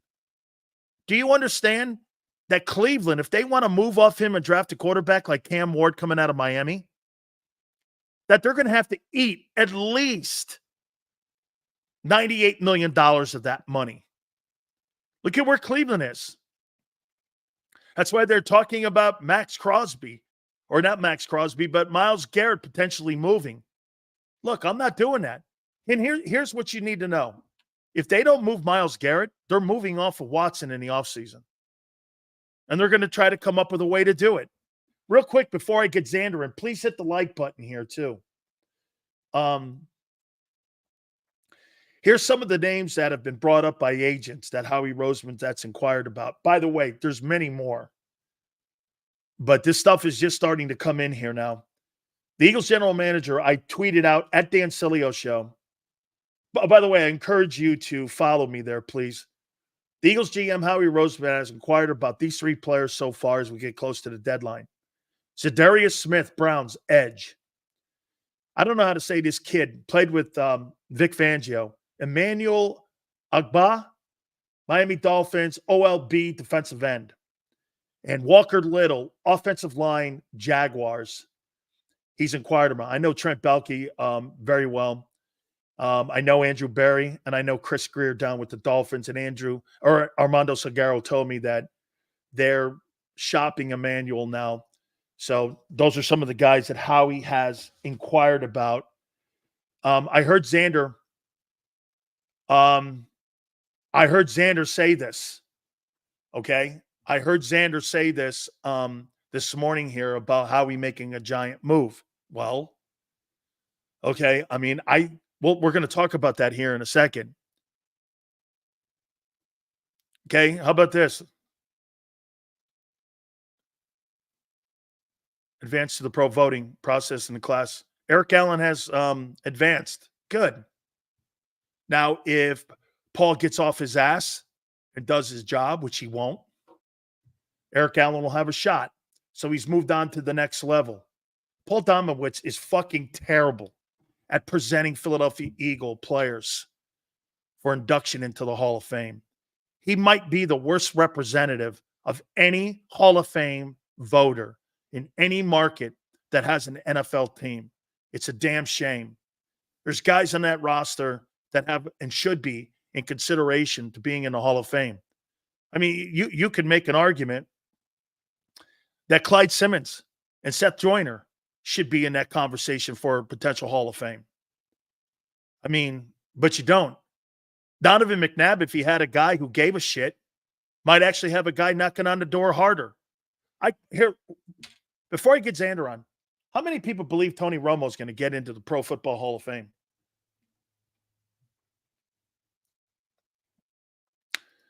How does Romo get a conversation to go into the Hall of Fame, but McNabb won't? Here's why I get frustrated. I like Hurts. I think they hinder him with dumb scheming and coaching. They should do what you should do what we said. Have him for 5-8 years, win 3 Super Bowls. Right. Absolutely. You're right on, Q. Xander, I missed one before I get you. I want to bring it up. Sills. Why our D-line is ineffective at run, twists, and stunts? Is that the reflection of is that the reflection, ruin of player skill or coaching? I don't believe Vic is really a big guy in scheming that up with twist and T-stunts. I really don't. Okay? Paul Domowitz in here? Are you crazy? He would never have the balls to talk to someone like me. This guy's more worried about trying to get Kamala Harris elected than he is about trying to get Eric Allen elected. Just remember that. And that's where my differences is with him. This guy's more concerned about who the fucking next president in the United States is and whether or not you got a guy like Trent Cole supporting President Trump than getting fucking Eric Allen in. Why don't you do your fucking job, guy? You're not a politician. You have a Hall of Fame vote, and some of these piece of shit Hall of Famers keeping Bonds out of the Hall of Fame, worrying about who the next election is, worrying about who the next president is. That's his fucking problem. Then he turns around and calls me a piece of shit, and I've never met the guy, nor do I care to. I don't care if he's hit by a fucking bus. I don't care. Do your job. Get Allen in the Hall of Fame. Oh, I forgot. You got to put your sign out front for Kamala. Hit the like button. Let's do one thing that I do and I love the most. He's got to have some green on today. I heard him this morning. But he tiptoes around John a little bit, man. But he don't tiptoe around me. He kicks my ass when he comes on here. And, you know what I mean? I think he feel kind of what we do is we release the beast when he comes on the National Football Show. He is the co-host of Birds 365. Those guys do a fantastic job. Hit the like button for our friend, Big Z, Xander Krauss. What's up, Big Cells? Yeah. Hey. I'm sorry about my rant there a little bit, but all good, man. I don't think you're entirely wrong. I mean, I could care less what Paul's politics are, but look, you heard Eric Allen talk about it yesterday. I thought Eric Allen was more blunt on that than I was expecting him to be, because I think he knows that his stake or his future potential at being a Hall of Fame player, which he is in Paul's hands. Yeah. And that's probably a really shitty feeling, especially when you were a professional that did everything right. You know, he said something yesterday, Sills, Eric, on that great interview you had. He's like, I was a corner my whole career. I mean, that's true, man. That was in a different era of cornerbacking. Not playing safety. Not playing. I mean, I was so moved by that interview last night. I was on. Safety is not playing 10 yards off the ball in zone. He was a man cover. He was playing real corner. I ordered some books last night from old time football, gangrene defense, old time Eagles books that I want to read because, I am the kind of guy that would love that type of defense. That is my type of defense. And it's a shame that we're so far off that right now, but ultimately I think that's where we are. And I don't think we're going back, but I can reminisce with it through Eric Allen. I think your dad was working too hard trying to build a company up there, man. Cause if he would have had you younger, man, you would have loved that era of football, dude. People knocking people up because right now, and he said it too, man. He thinks it's tougher to play corner today because look, you can't touch the guys down the field. You can play that safety kind of cover corner kind of guy 10 yards off the ball, Xander. I mean,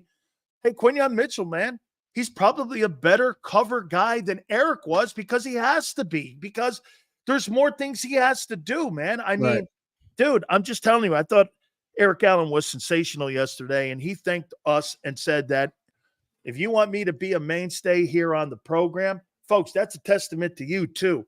Please hit that like button. We're almost at 200 likes right now. Thank you guys a lot. The super chats have been fantastic. Xander and I have been very transparent with you.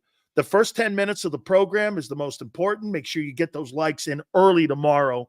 So we appreciate everybody, man. JAKIB Nation's been showing out like crazy right now. So really dope to see, Big Sills. Absolutely. All right. What do you think of trades right now? Do you think Howie makes a move? Because I heard you say it with John today. You think he makes an A move, a B move, or a C move as he gets closer to the trading deadline? Dude, here's the thing, right? Everybody in the football world has a currency, right? When you're a coach, being a great coach, having a winning football team, having respect of your players, that's your currency. When you're A.J. Brown, having yards and catches and touchdowns is your currency. When you're Jalen Hurts, being talked about as an elite quarterback, is your currency. When you're Howie Roseman, and particularly when you're the type of background that Howie Roseman is, those draft picks are his currency, and they're his moment to shine. And I say that because I think even if there were a move out there that would be worth it, like you talk about a guy like, and to be honest, I don't really want one of the middle guys. I don't think they're going to move the needle. You talk about like Zadarius Smith, guys that are going to be a third, fourth round pick. What are they going to do? If you got guys like Myles Garrett, if you got guys like, Max Crosby available, that's the move I want to make. And I don't see it happening because that's going to require Howie Roseman to give up his shine. And we can all sit here and agree. If we send a first-round pick for Max Crosby, or you send a first-round pick for Myles Garrett, there ain't one person in that draft next year, I don't give a shit who it is, that will be more valuable to the Philadelphia Eagles in this Super Bowl window than one of those two players. There's not one out there. But the team won't think like that, and I don't see them going that high and giving that much for a player of that caliber. I think that's what we need. And to be honest, I'm done with the middling moves. I mean, look, I'm not the biggest Howie hater in the world. He's failed at some of these mid-season moves in recent years. Robert Quinn, and I don't have a problem with him taking the shot, right? I mean, you're a contender in 22. You take the shot for Robert Quinn. You think he might have something left for a fourth rounder. Good. That's fine. It didn't work, right? So I'm not really in the camp of I'd like to make a move like that. I'm in the camp of if you're going to make a splash and you believe the NFC is open and your team is competent enough to get there, because I do think the NFC is a lot more open than the AFC, make the move. Make the move for the dude that's going to change the game. Make the move for the dude that's going to make your defense go up 3 notches. Make the move for the dude that Vic Fangio is going to salivate at. Don't give me another rotational piece. And I don't think they're going to do that. So maybe they go the rotational piece route. We'll see what they end up doing. But my gut feeling on the big names, which everybody wants, is that I'd love them. I think it'd be a great addition to the team. I think that's what we need as an edge player. I don't see how we go in that high and given, you're talking about a first round pick and more for those type of players. And you have to take into consideration when you're making midseason trades versus offseason trades, your market's bigger. If you're Cleveland and you're the Raiders, you're going to be looking at desperation here. So, and I think one of those competitors is probably going to be Detroit, right? You lose Aiden Hutchinson, they probably feel like they have a really. They are good talking chance with Crosby. Yeah, I could see that. So you're right. I mean, look, you're right about that, but it's a lot, man. It's a lot to give up. I like I said, I would do it. I would give up a first and a second.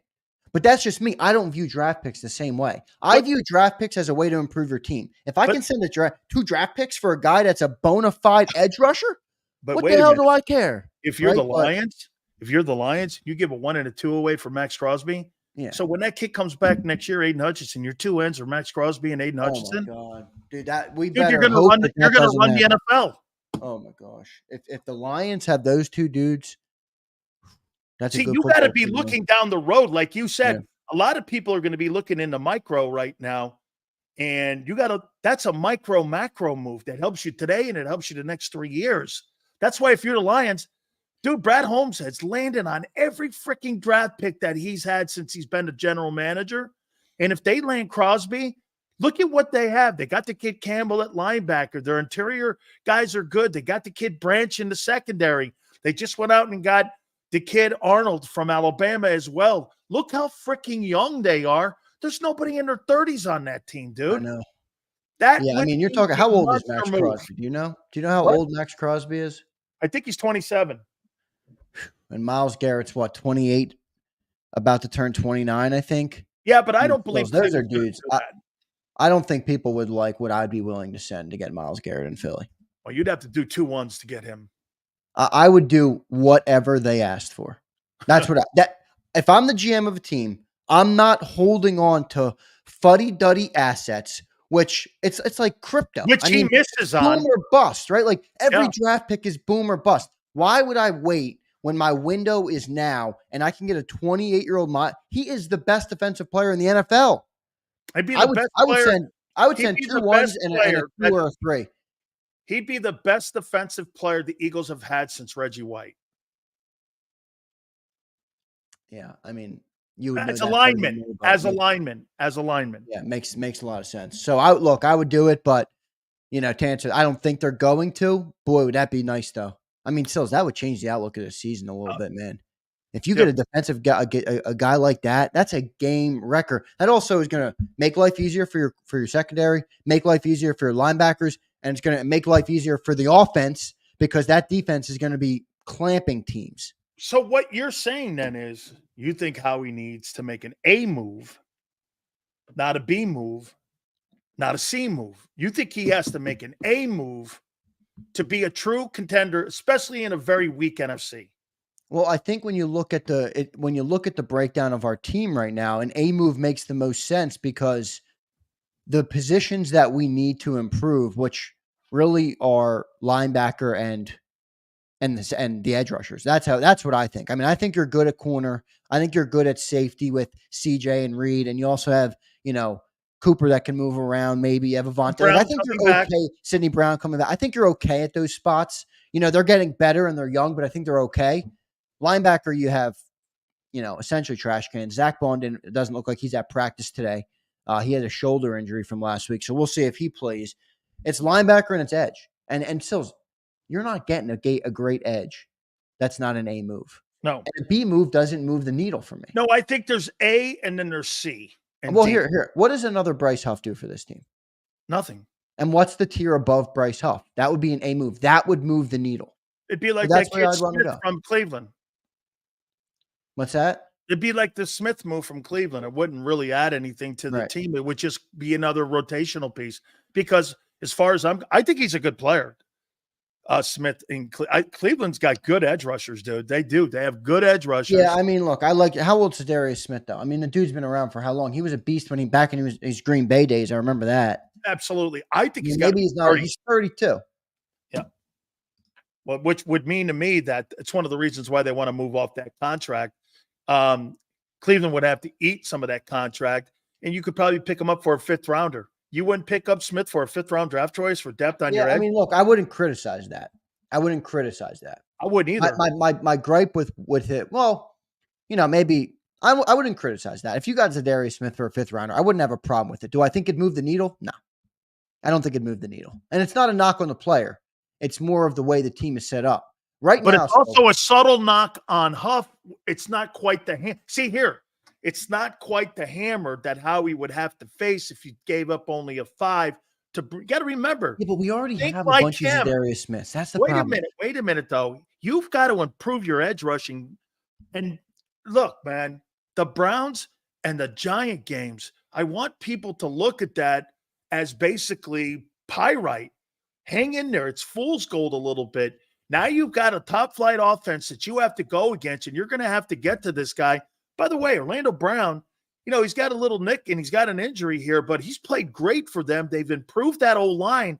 If you don't get to Burrow, And all of a sudden, the thing that Nick was blowing today was the pass rush the last 2 weeks against inferior competition in the O-line. I get it's on your schedule. I get it. But don't sit around and rip the Cincinnati schedule when the last 2 weeks you've played no one too. Your most quality win is Green Bay. You don't have a win on there where you can tote around like you say Kansas City does. Kansas City's beaten San Francisco. They've beaten the Ravens. Look, I'm all right with that because honestly, Sills, I don't want to fall into the trap of early year beating. Like, that's why I was happy with last week's win. I know you beat the Giants, but what I saw last week was something you can add to your game so that by the time you get to December, you can be playing better football. Are they going to become a run team? No, they're not. I get that. But did you just show that you have another tool in your arsenal that when you go up against the best teams in the league, you have that in your toolbox? They did. Can they keep building on that? Yes. So I'm not really going to get caught up in the semantics of who you beat early in the year. Last year, we beat the Chiefs and the Bills early in the year. Who the fuck won the Super Bowl, right? It didn't matter. It doesn't matter. So just keep stacking and put yourself in a better position each week to be a great football team when it matters most. Will they do that? I don't know, man. I don't know. How concerned are you about here? Let's do this. We agree. The Bengal offense is better than the Eagle defense. Yeah. I mean, look, that Bengal offense is scary because of one guy. Well, two guys, but one guy, namely. Well, they are top 8. Yeah, well, they have Joe Burrow. I mean, Joe Burrow is an elite quarterback. He is top of the top when you talk about quarterbacks in the NFL. And he's having a premier season. And he's having a tremendous – I think he's third in the league in passer rating. I mean, he's got, 12 touchdowns, 2 picks, something in that range. I mean, let me look up because I want to be accurate for everybody. But I do know Joe Burrow is right now – I mean, he's tearing it up. He's got 14 touchdowns to 2 interceptions with a 110 rating. And by the way, that's with a not-so-great offensive line, which is slightly improved this year. Slightly improved this year, but not great. I mean, you're not talking about an Eagle offensive line. Don't give me that. They were slightly improved. 14 touchdowns, 2 interceptions, 110 rating. The dude is lights out. And then you have Jamar Chase, who, I don't know where you ranked Jamar Chase. Johnny Mack said he has him above AJ Brown. Absolutely not. That's fucking crazy.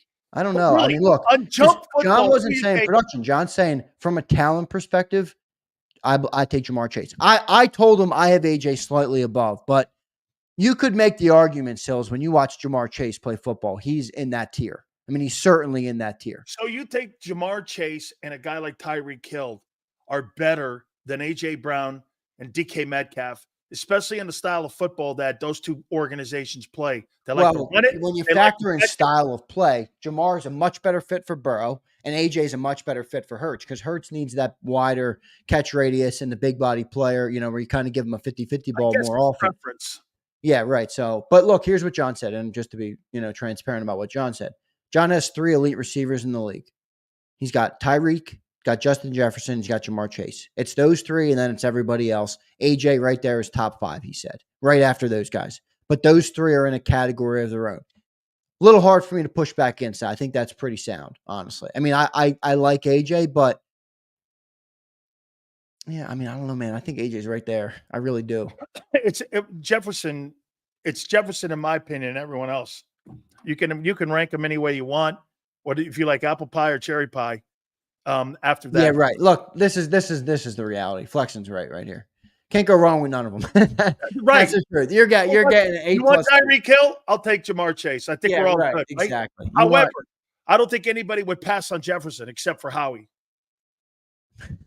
There's only one man on planet Earth that on planet Earth that would pass on Howie or on Justin Jefferson. Oh, look, I think, by the way, I think you overrate DK. Like, I think DK is great. I don't think he's in AJ's league.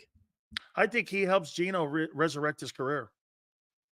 That guy was on 7 I think DK is great. I don't think DK lives up to his potential of what he should be. He's got Geno Smith throwing him the ball. Let's not forget he's been on 8 teams. Geno's a decent thrower. He was a journeyman before he got there. Now he makes $30 million. You know why?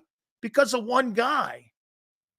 I Where mean, was look, he before? DK's had 1,300. That's his most ever. Was his second year in the league, 1,300 yards. And he had Russell Wilson then. Last year, 1,100 to 20. I don't want to go completely off stats because I mean AJ's got better stats than Jamar, so I'm not going to go entirely off stats. I just think AJ's the better player than DK. I would take AJ over DK. He's my preference because, except for his dumb shit, outside, but he's my preference because when you throw the football up, dog, it's impossible to get that ball out of his hands, man. I mean, he is a force. And he is a beast, that's for sure. That yak shit that he has, dude, he's fucking tremendous, man.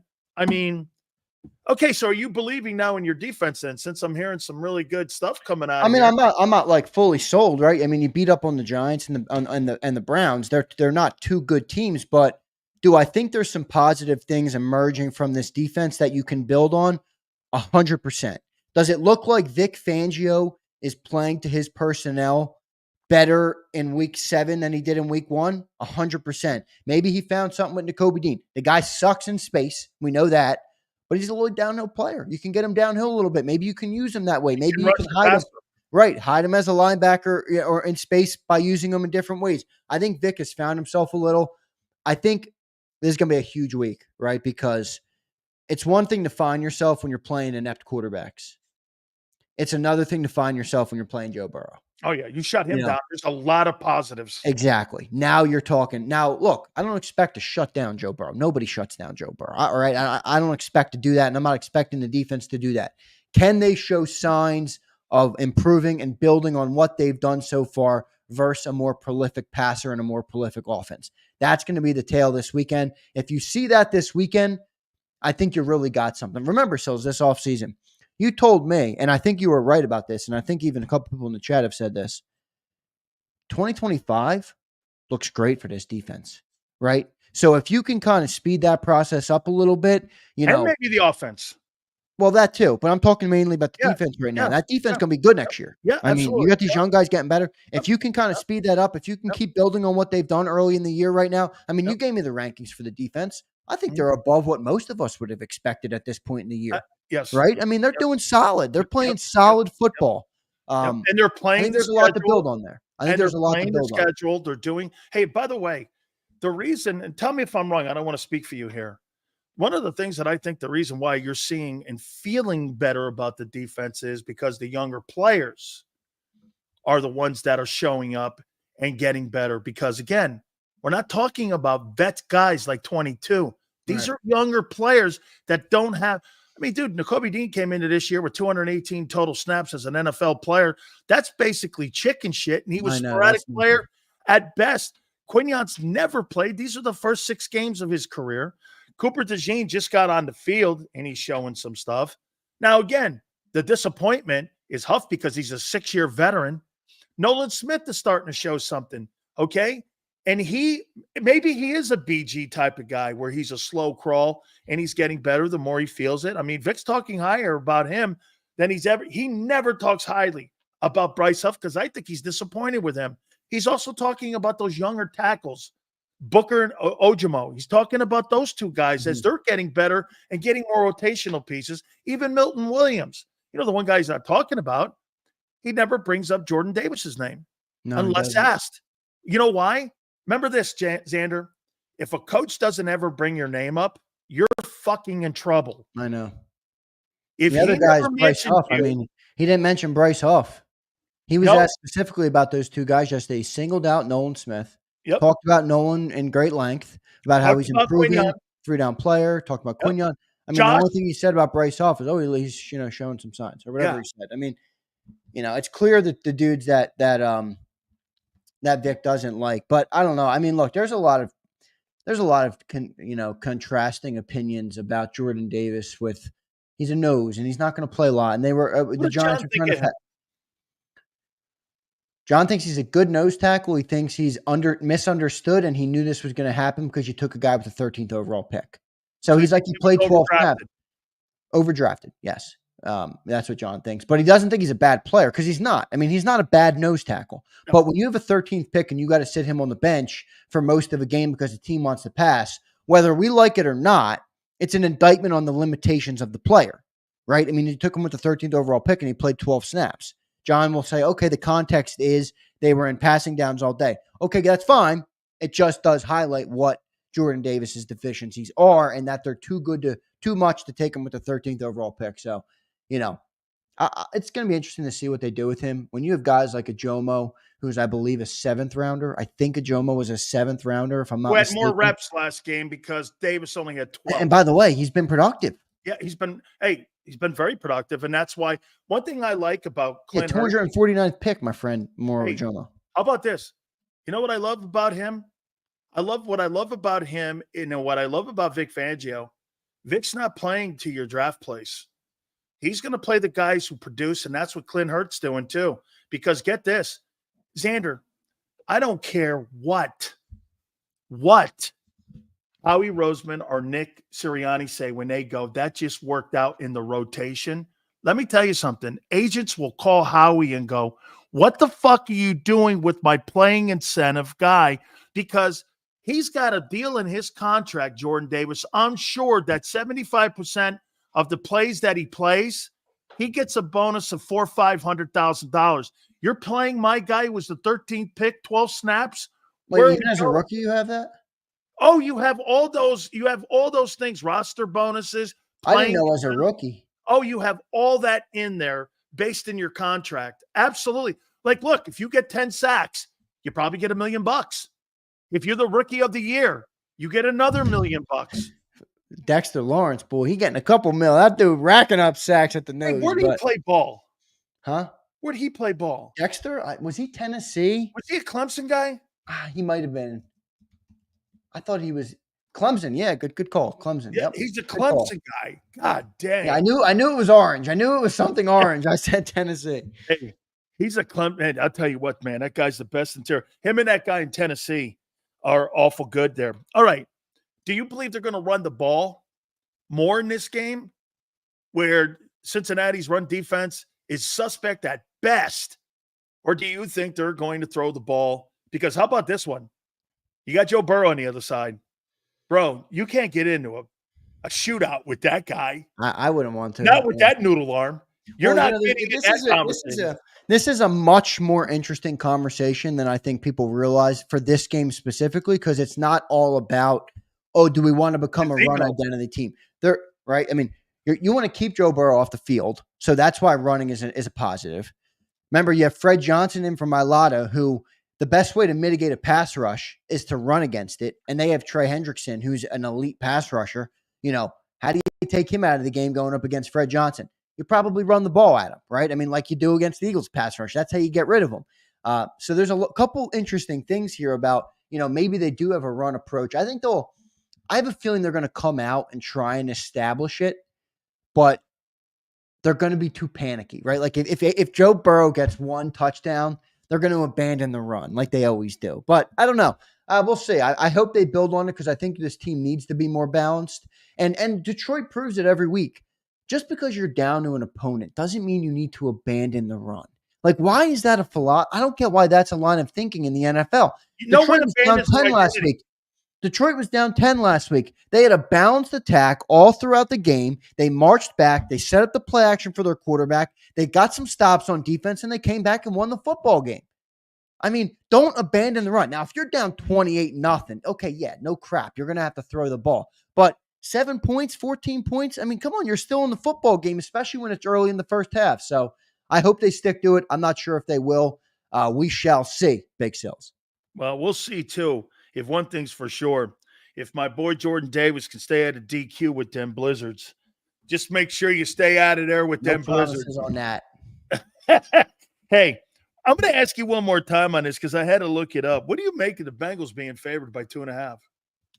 I think that's probably about right. I mean, look, they're a 3-4 team, but you have Joe Burrow, you have Jamar Chase. You got a good team over there. They're at home. The Eagles haven't particularly beat a great football team at all. The quarterback has not shown that he is playing at an elite level right now. The offense, I think, has underperformed for what the expectation was. When you talk about a $200 million, $175 million offense, I think that's probably the right line. I mean, what is it? Bengals minus 2.5 right now? Yeah, it sounds about right to me, honestly. I mean, I'm not a gambling man, so take it with a grain of salt. I don't gamble, but Sounds about right. We'll read all of our super chats here in a second here because we have Marcus Hayes at the top of the hour from the Philadelphia Inquirer. I got to throw this at you, man. So big move was made today. DeAndre Hopkins now is a member of the Kansas City Chiefs. And I said this last week to people. Amari Cooper's going to have more of an impact on the Bills than what Devontae Adams is with the Jets. And people go, wait a minute. Sills, Devontae Adams is a bad player. I said, that's not what I'm asking you or telling you. Right. I'm telling you that there's going to be a guy who is going to be playing. Aaron Rodgers is not playing elite football right now. No, he's not. No. Josh Allen is. Okay?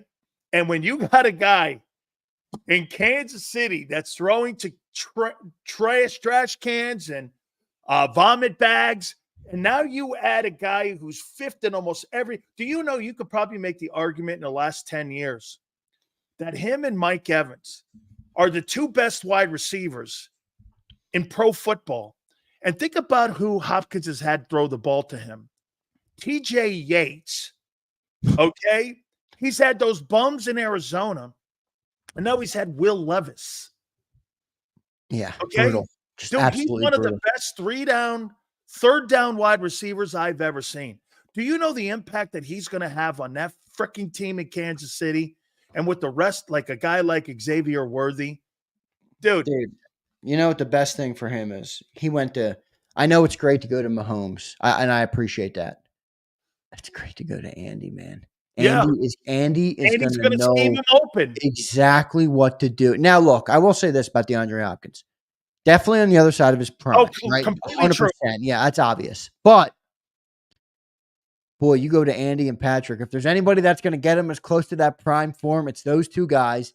And I could see it happening in a big way for them. He doesn't have to be prime Hopkins. No, he doesn't. You see that. They're 6-0 with trash bags, as you pointed out. I mean, they're in a good spot with him. So I think it's a good trade. I still have a weird thing inside of me where I just love Andy Reid. So, like, I kind of, I weirdly root for the Chiefs in a way when they're not playing the Eagles. They're an AFC team.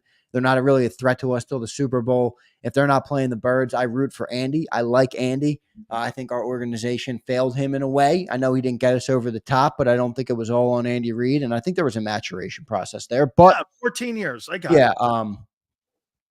Yeah, it's going to be good. I think it's going to be good, man. That Kansas City team is scary. And by the way, they're now a defensive football team.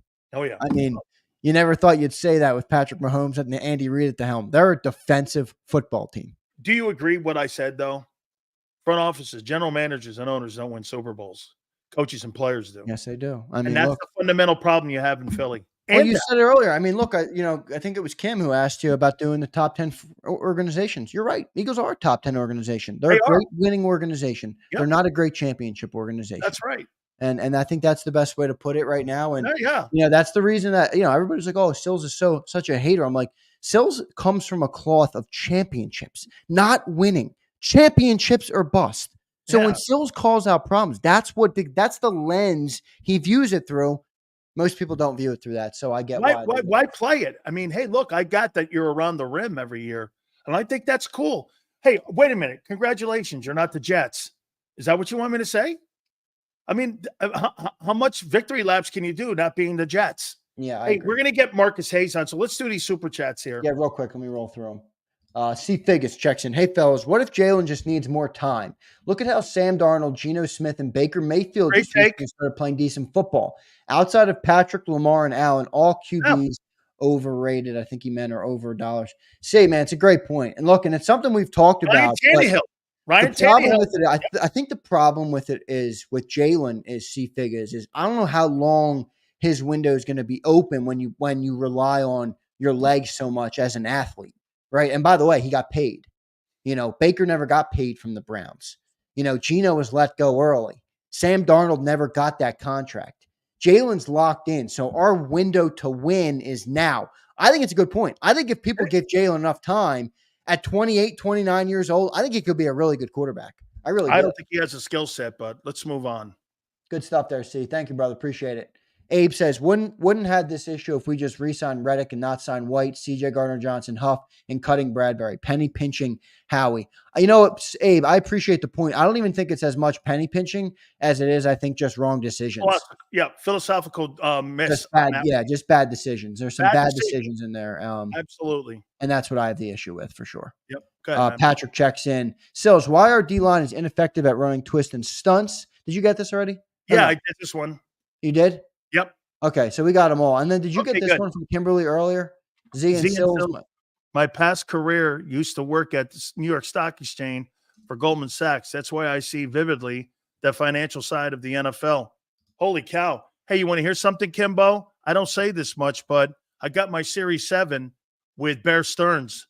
And I worked for Ace Greenberg on Wall Street, who was Trump's old guy. And I got my Series 7 through Bear Stearns instead of going over to Merrill Lynch. Here's my pitch, Kim. Hey, Bear Stearns, we've only had 3 stocks a year. That's what we do. We're not like Merrill Lynch. I tell you this flat out. We've never had a losing quarter in the last 68 years at Bear Stearns, and there's a reason for it. So, I like it. Let me drop out of here. You got Marcus coming up, man. Great stuff. Big Sills. Looking forward to your interview. Wait a minute here. You agree, before I get Marcus Hayes on, because I want him to hear here. You agree that the Philadelphia Eagles believe that they can win Super Bowls through the front office, GM, and owner, whereas the places that do win the Super Bowls, they win them through coaching and players. That's certainly that was Doug's issue, because if you look around the successful teams over the last 20 years, take a look at New England. You won with coaching and talent evaluation with Scott Pioli and with Nick Caserio. And now look at what Veach is doing with Andy Reid and also with Steve Spagnuolo. Coaching, players win you Super Bowls. No doubt. And certainly from the outside. Look at Ozzie Newsome. Ozzie Newsome works with John Harbaugh.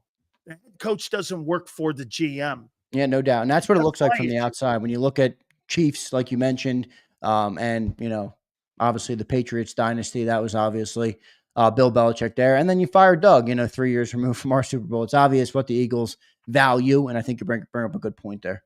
I appreciate it, Xander. Thank you very much. Make sure you catch tomorrow, Sills. Thank you, brother. At Birds365, we appreciate it. By the way, Eric Allen was spectacular. I want to get our next guest his opinion on Eric Allen and what he said. And I want to bring up something that's kind of important. Eric kind of threw a shot at Paul Domowitz and the process itself. We get Jason Cole on. We get Jared Bell on. We get all the Hall of Fame voters who are our dear friends. And I want to get our next friend. But I got to tell you, I love listening to him when he's in the pit talking about the Eagles. When they go to him, he writes a fearless column. He's got a fearless pen. Angelo Cataldi speaks so highly of him. We bring him on now again. He's finding time for us. Marcus Hayes from the Philadelphia Inquirer. How you doing, my friend?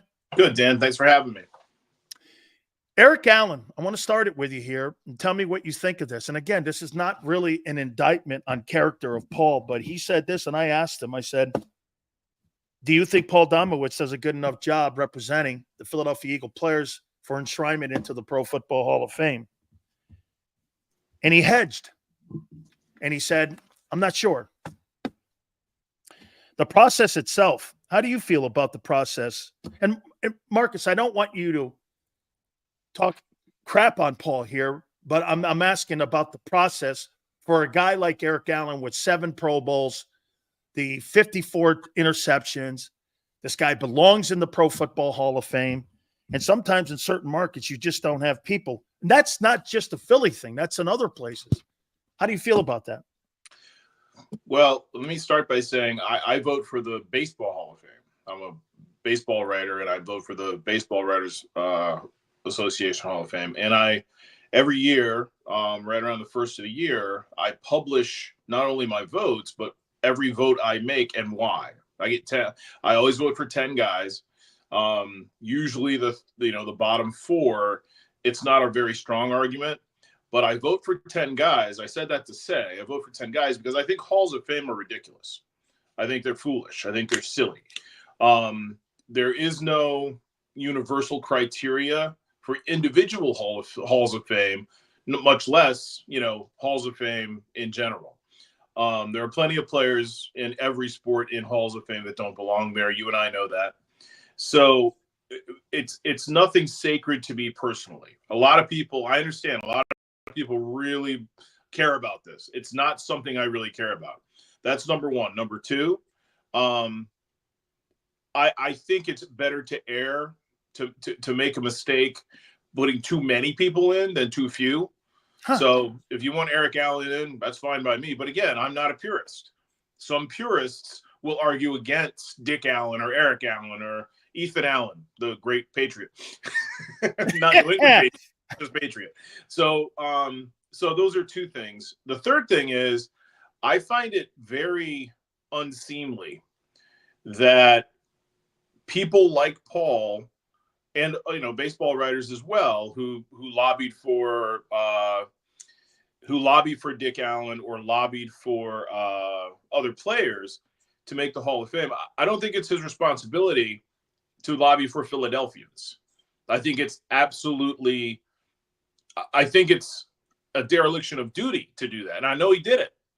I've worked with Paul for years, and I never thought it was appropriate how he lobbied for, I think it was Terrell Owens. He would make a pitch every year, I think, for Terrell Owens and maybe some other guys. I'm not sure. But like the Tommy McDonald push, I thought was, I don't think Tommy McDonald belongs. I wouldn't have voted for Tommy McDonald. Eric Allen's a different animal. It's a different conversation. But I really believe strongly in a lot of things in regards to sports.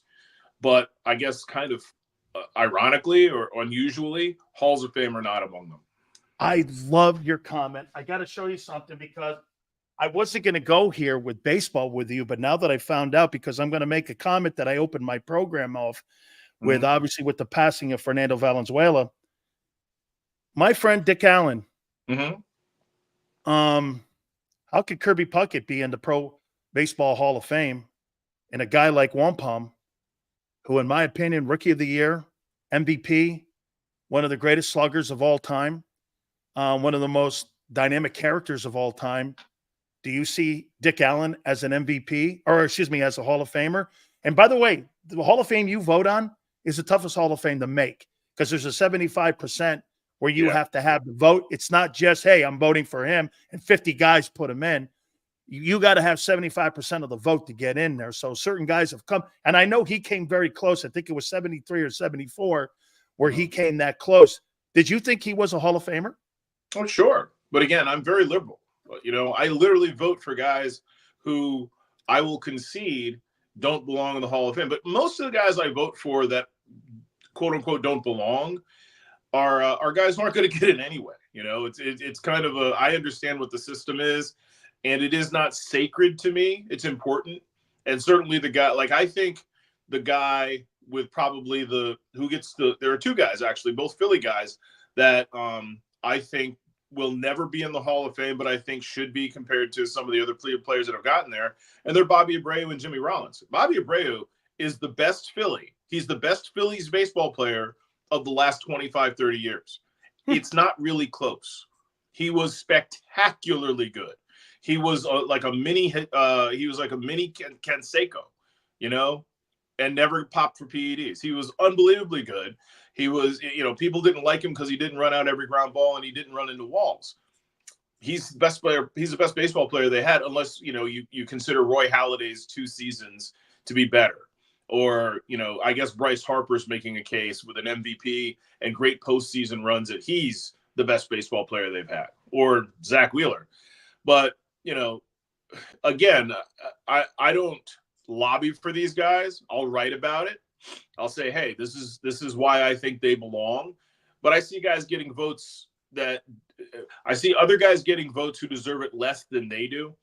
And with Jimmy, for me, it's about his defense. He was inarguably the most dependable and best defensive shortstop in a golden age of defensive shortstops. And he was, and all you talk about with Jimmy is the hitting and the base running and stuff. He was a better fielder. He was truly a 5-tool guy who won an MVP and a championship. So, I understand why people vote the way they do, and I understand there is no conversation in sports more divergent than Hall of Fame, because it means something different to almost every person.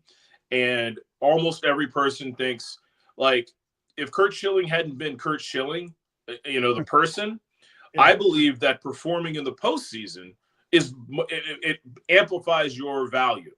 So Curt Schilling to me is a slam dunk Hall of Famer, but there's a character clause. And not only is he a horrible person now, he was a horrible person as a player. People didn't like him. He was a bad teammate. So all that said, there are everybody has different criteria, and that's my criteria as a baseball Hall of Fame voter.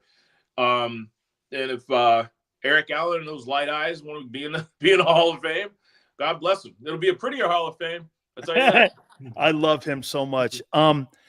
I got to say this, and by the way, this is awesome. I mean, my background is really baseball. I mean, I know I played pro ball and all, but I got to say this, and I opened my program out with this. Fernando Valenzuela, and I think it's important, the distinction, because I grew up around Jackie Robinson in Stamford, Connecticut. He and Gary Cobb and I used to have him come to our little league, and he used to speak when we were like 10 years old. It was crazy, and how Jackie and our families used to be intertwined with the Robustellis and the Sileos. But I said this about Fernando. Fernando Valenzuela is the most influential Los Angeles Dodger of all time. What he did for the Mexican Americans and the Mexicans because of what happened with Chavez Ravine, on how they were taking the Mexicans out of their homes by dragging them out of their homes, the Mexican fan base had no wanting to be a part of the Dodgers. And what he did by galvanizing that entire region and how what people thought about him, maybe this just shows you my age a little bit here too, Marcus, but I can't think of a more influential Dodger, Los Angeles Dodger. Jackie's the most important, but Los Angeles Dodger, when it came to race relations, happy, talent, influence, the greatest Mexican pitcher of all time. I mean, am I off base on that? Well, it's very difficult to impart to people younger than us the impact that Fernando Valenzuela had on sports. He was an absolute incandescent, super duper star in the city where, New York is New York, right? But LA is different. LA, if you're a superstar in LA, all the beautiful people want to be around you. All the beautiful people want to come see you. And I think he went like 9-0 with a 0.50 ERA to start his career, And he had a screwball, and he had the crazy thing he did with his eyes. And he was a great personality. He was a happy guy. And it was just really remarkable to experience that. And you really haven't had that type of experience since, where you had, I guess the closest thing is probably what Ohtani is doing and what Ichiro did. Yeah, Ichiro. Problem is, Ichiro did it in Seattle. Right. And Ohtani did it for the Angels and not the Dodgers. So it wasn't quite the same perfect storm. And, both of those guys had not just a language barrier, but kind of a cultural barrier too. Not on their part. They assimilated very nicely. We have a hard time assimilating to Asian baseball players. We have a hard time sort of breaking through. But I think we as a country are a little bit more comfortable with Latino baseball players. And there was just a weird connection, just a magical connection.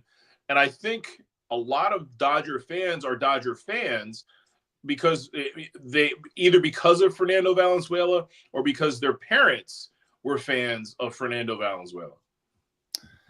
He had an impact on me. I mean, when I heard the news last night, I was like, wow. Kind of one of there's certain people that when they pass away hit you in the heart. Mm-hmm. That one hit me in the heart last night when Fernando El Toro went. I got to get to football here for a couple questions for you. Last 2 weeks, Giants and Browns.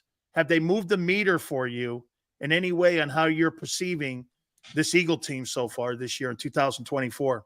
Yeah, in two ways. Number one, when Nick Sirianni kind of showed his butt after the Browns game in Philadelphia, taunting the fans, I thought that was interesting, but I didn't think it was the biggest news of the day. And the biggest news of the day wasn't that the Eagles beat the Browns. The biggest news of the day was they had a really good offensive fourth quarter against a very good defense with the best football player on the planet on that defense. They were very efficient against Myles Garrett and that defense late in the game. That, to me, was a real indication that Saquon Barkley, Devontae Smith, A.J. Brown, Jalen Hurts, and the offensive line were cohesive, especially after they lost Dallas Goedert. And I think that was the game in which they lost Mekhi Becton early as well, the right guard. Good question. So they were kind of fixing things on the fly. And by the end of that game, they looked good. So that's number one. And it continued to the Giants game. They could have scored 50 on the Giants. They didn't play their offense in the fourth quarter. So they were very efficient offensively, even with some major pieces missing, especially Jordan Mailata, because Jordan Mailata is their starting left tackle and maybe their best offensive lineman now. It depends on, I guess, which week you're talking about. That's number one. Number two, I guess there are three things, but the third thing we're going to talk about, and you're going to jump on me for it. But number two, Jalen Hurts isn't making mistakes. He's not forcing passes. He's not doing things he's uncomfortable with. He took a sack in the middle of the Giants game where the pocket was collapsing, and there was room for him to step up, but he was being spied, and there was a safety mirroring him. So instead of putting himself in harm's way, taking another hit, throwing the ball where he shouldn't, or trying to scoot out the edges like he likes to, he just went down. I got no problem with that play. That's a mature. It might not be the perfect play, but I have no problem with that play because there was another play, So yeah. Jalen being responsible with the football is number two. The number three development. Now, the Giants were missing their left tackle, and Cleveland doesn't have a very good offensive line. Both quarterbacks kind of stink. So getting 12 or 13 sacks doesn't necessarily indicate to me that this defense has turned a corner because of the competition. That's part A. Part B is I've seen Quinyon Mitchell and Cooper DeJean play excellent defensive back. And Cooper DeJean can get to the quarterback. He can rush the passer. He can blitz. So those are the three things that I take from those two wins. Not that the Eagles are, the Lions or the Chiefs or one of the teams that you and I would probably agree are pretty good right now, pretty dominant. But those are great strides forward that you needed to see. Mitchell sort of like continuing his growth, DeJean being inserted, the pass rushers getting home, and you can say they're coverage sacks. That's fine by me. Everybody's playing faster. They're more comfortable with Vic Fangio's scheme.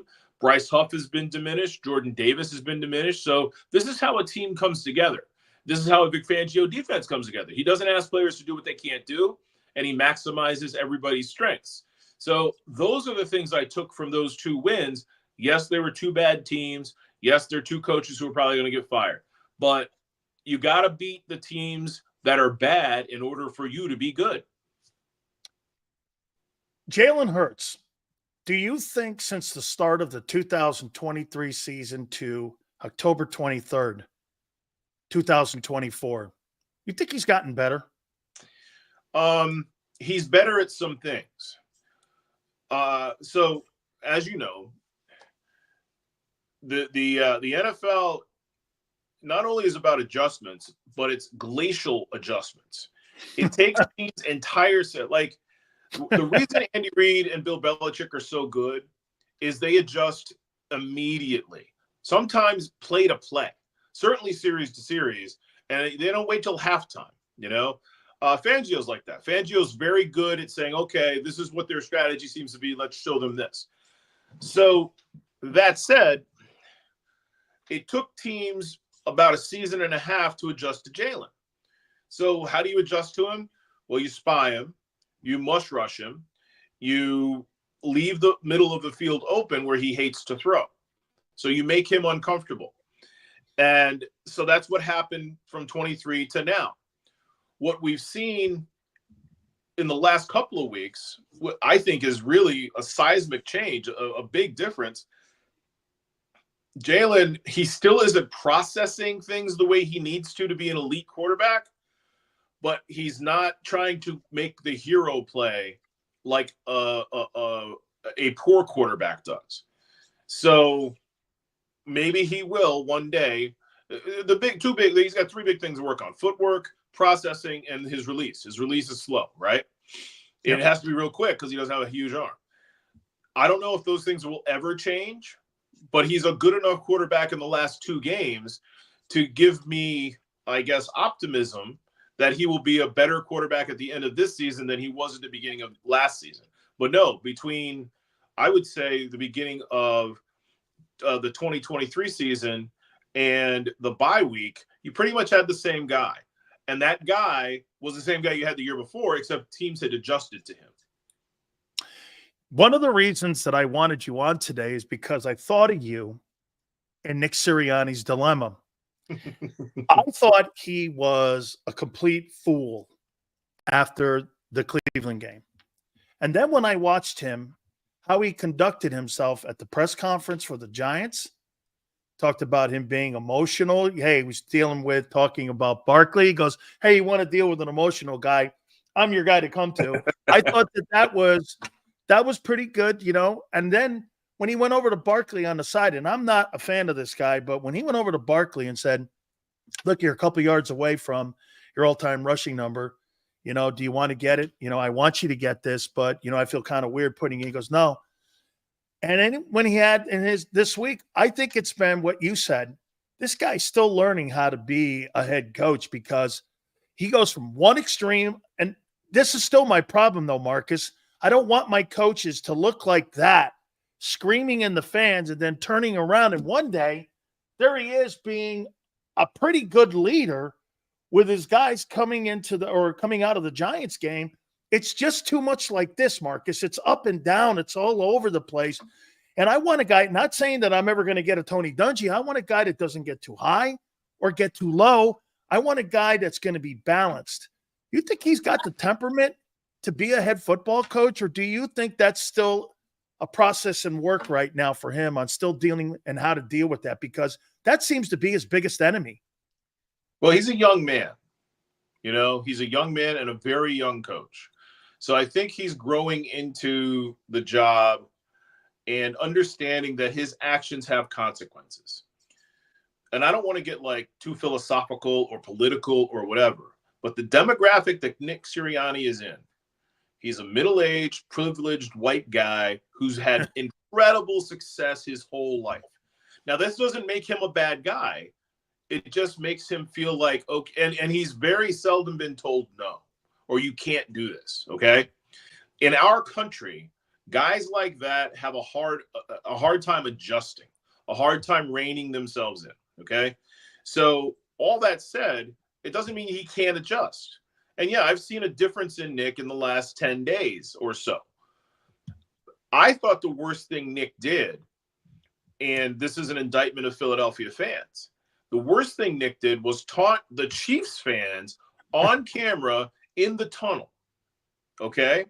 Nobody said anything about that. Philadelphia was like, oh, he's our guy. Yeah, give it to him, Nick. Well, you created this monster, and the monster turned on you. So unless, like myself, you chastised him then, you deserve what you got against after Cleveland. You told him that this behavior is acceptable to anyone who offends him. But I think what happened on, to a Sunday and a half ago really affected him, because not only did it affect a fan base that he wants to mollify, it embarrassed the owner, it embarrassed the front office, and it embarrassed his family. He brings his kids all the time, and I've written about this too. It's inappropriate. And it looked like he was bringing he did not think he was bringing his kids in there to shield himself from tough questions. He'd won a game. This is how simple Nick is. He didn't realize that he didn't win by enough and there would be tough questions. He went 4-0 after a bye. They won a game against a tough defense. He was happy, and he brought his kids in there to celebrate. He didn't bring them in there as, human shields, but that was the perception. And that's a perception that doesn't go through his mind or the people around him, So again, he's never been told no. He's very seldom been told no. It's just who he is. It's not his fault. And to his credit, he was gracious having been told no, having been told this is too far. So, yeah, I think you're going to see a different demeanor. I think you're going to see different actions. And I think the respect level of the team for him grew because he did take ownership of doing the wrong thing, and he understands better now that if he acts that way toward fans or other coaches or players that are on the sideline or whatever, he can't chastise Jalen Carter for doing the same thing. He has to not do it himself, show control, class, grace, maturity in order to preach control, class, grace, and maturity. So, and the funny thing is, 2 of the 3 most significant players on his team, Saquon Barkley and Jalen Hurts, not A.J. Brown, who has his own personality, but Saquon Barkley and Jalen Hurts are probably the 2 most mature players who are really good players in the history of Philadelphia. I compare them to like Troy Aikman. Troy Aikman has always been class. You don't have to like Troy Aikman or he's a cowboy and he's horrible or whatever, but he's a classy guy. He's a controlled guy and he understands the big picture. Unlike Peyton Manning, who can be combustive, right? Yeah. Combustible. So all that said, yeah, I think you'll see a different version of Nick going forward. Not necessarily a perfect version, but a better version. Couple last ones for you here. I got to tell you, Marcus, you just made me realize something about, and I'm not going to go down this kind of crazy rabbit hole here, but, white coaches that are elevated over a guy like Brian Flores. Brian Flores is a friend of mine. Oh, right. Brian Flores had to go through a whole bunch of BS, had to take what Tua said to him. There he is now up being a sensational, and I pray he gets another opportunity. Right. But that's the kind of coach you want to be as your head football coach because he's gone through the ups and downs. He's been beat up. He's gone through the ladder. So when you see a guy like Nick that's been elevated quick, or you see some of these other coaches, not to say race or anything plays a factor, but it seems to be only the white coaches that get elevated quicker than the black assistant coaches in our league today, which is unfair. And I think the Rooney Rule's a joke because they don't ever enforce it. Right. But when you see that, so is that kind of what you're saying, is that this guy's learning really what it's like to get beat up? Because in a city like Philly, you're going to get beat up, where Brian Flores has been battle tested. That's a guy you want to run your organization because that's a no shit guy up there. That's a guy I want running my franchise. Well, Brian is an interesting example because he I'm not super pro Kaepernick. I don't know that what Kaepernick did was the way Kaepernick did what he did, and everything he did wasn't perfect. But Flores he was speaking his truth, and he was allowed to. Like the CBA allowed Colin Kaepernick to do every single thing he did, right? Yeah. Brian Flores has been sort of ostracized or blackballed, not because he's failed as a coach, but because he told the truth about owners. Owners are like, they're the fathers of the Nick Siriannis. And again, Nick Sirianni did nothing wrong to get the job that he did. God bless him. And I think he's a pretty good coach. He's kind of goofy and he's learning, but I think he's a pretty good coach. But, so I don't mean to say, okay, we need affirmative action in the NFL and Nick Sirianni shouldn't get a job. But can you imagine what would have happened if Brian Flores had done in the Kansas City tunnel what Nick Sirianni did? He'd have been fired. It would have been. We're just talking apples and oranges. And again, or Ron Rivera, who's a Mexican, or I think he's Mexican American. He's a Latino American. So we have a double standard in life and in the NFL, which is very reflective of parts of American culture. It's the number one sport because people like it because they can identify with it. But whatever, I think Brian Flores is going to get another opportunity. He's doing great work. There have been lots of guys with great opportunities. If we talk about the other end of the spectrum about wild stuff, Mike Tomlin, he says crazy stuff all the time. Hey, my favorite coach, too. That's a guy I want to play for. I love that guy, man, because he holds you accountable. No, he tells the truth. He tells Yeah. his truth. His truth. That's what his team is finally here. This game this weekend is interesting because this is the best quarterback they're going to play so far this year. I mean, he's 14 touchdowns, 2 picks. You got Jamar Chase. You have T. Higgins. The offensive line is a little bit more improved. They got Orlando Brown there. He's a little bit banged up. It's kind of the running game has been an issue. I think they underestimated the loss of Joe Mixon, not having him back there because he was a factor on moving the sticks for them. But they're 2.5-point favorites at home, and they're 3-4 versus the 4-2 Eagles. I think that tells you a lot because those guys, they didn't build Las Vegas and Atlantic City for losing. Okay, I mean, they see something here. How tight do you see this game this weekend against Cincinnati? I saw this game as a drop-dead loss at the beginning of the year. Like, this was the game I thought they would lose more certainly than anyone anywhere else. But then I thought they'd win in Tampa because I didn't believe in Baker. You know what I'm saying? So, yeah. It's a weird. I've watched Cincinnati a lot this year, like by accident. You know what I mean? Like, I didn't mean to watch what they were doing. I love Burrow. I think if he could win a Super Bowl, he would be like the face of the league. He's just so charismatic. He's so cool, so good looking. His hair never looks bad. And he's crazy talented. Just crazy talented. So I could see them losing this game. I could see them losing this game by, 6, 8, 10 points. The big question is this defensive line now for real? Will they play as fast in the roles that they have assumed as they have in the last 2 games? So that means Bryce Huff getting 15 snaps and being effective on 10 of them. That means Jordan Davis getting 15 snaps and being effective on 10 of them. That means Jalen Carter being elite, and he's been elite. That means Josh Sweat being a good run stopper and getting 3 sacks. So I think that's where you're going to see the difference, whether Joe gets rid of it real quick, but I think Vic has enough faith in his – we've been seeing a lot more press coverage. I was talking to Seth Joyner yesterday about this. We've been seeing a lot more tight coverage on receivers. So if they tighten up on the receivers and can get pressure on Joe to make him get it out quickly – there might be some quick 3-and-outs and maybe a pick or 2.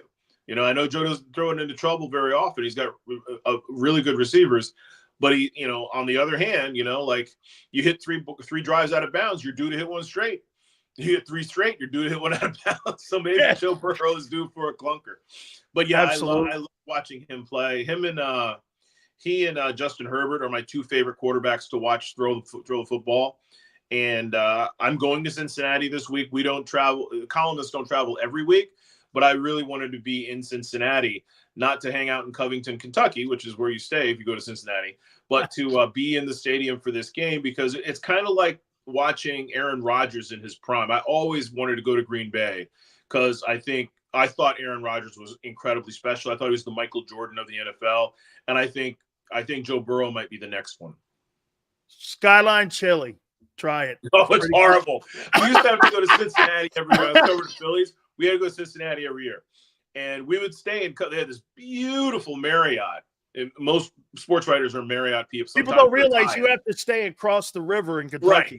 Right. You fly into Kentucky, and then you stay at the Marriott. The Marriott is spectacular, has a great gym, all that sort of stuff. And somebody got me to go do a sky. And for your viewers, I believe Skyline Chili is Skyline is spaghetti covered by chili. Yes. And it's as bad as it sounds. It is like, I don't know maybe I got it at a bad spot or whatever, but goodness gracious, if that's your, I'm Italian. If you're in that city and that's your food of fame, you need to adopt something else. That's great. No wonder the Bengals have sucked. Hey, all good. Thank you so much. Marcus, have a safe trip. Should be an interesting ball game on Sunday.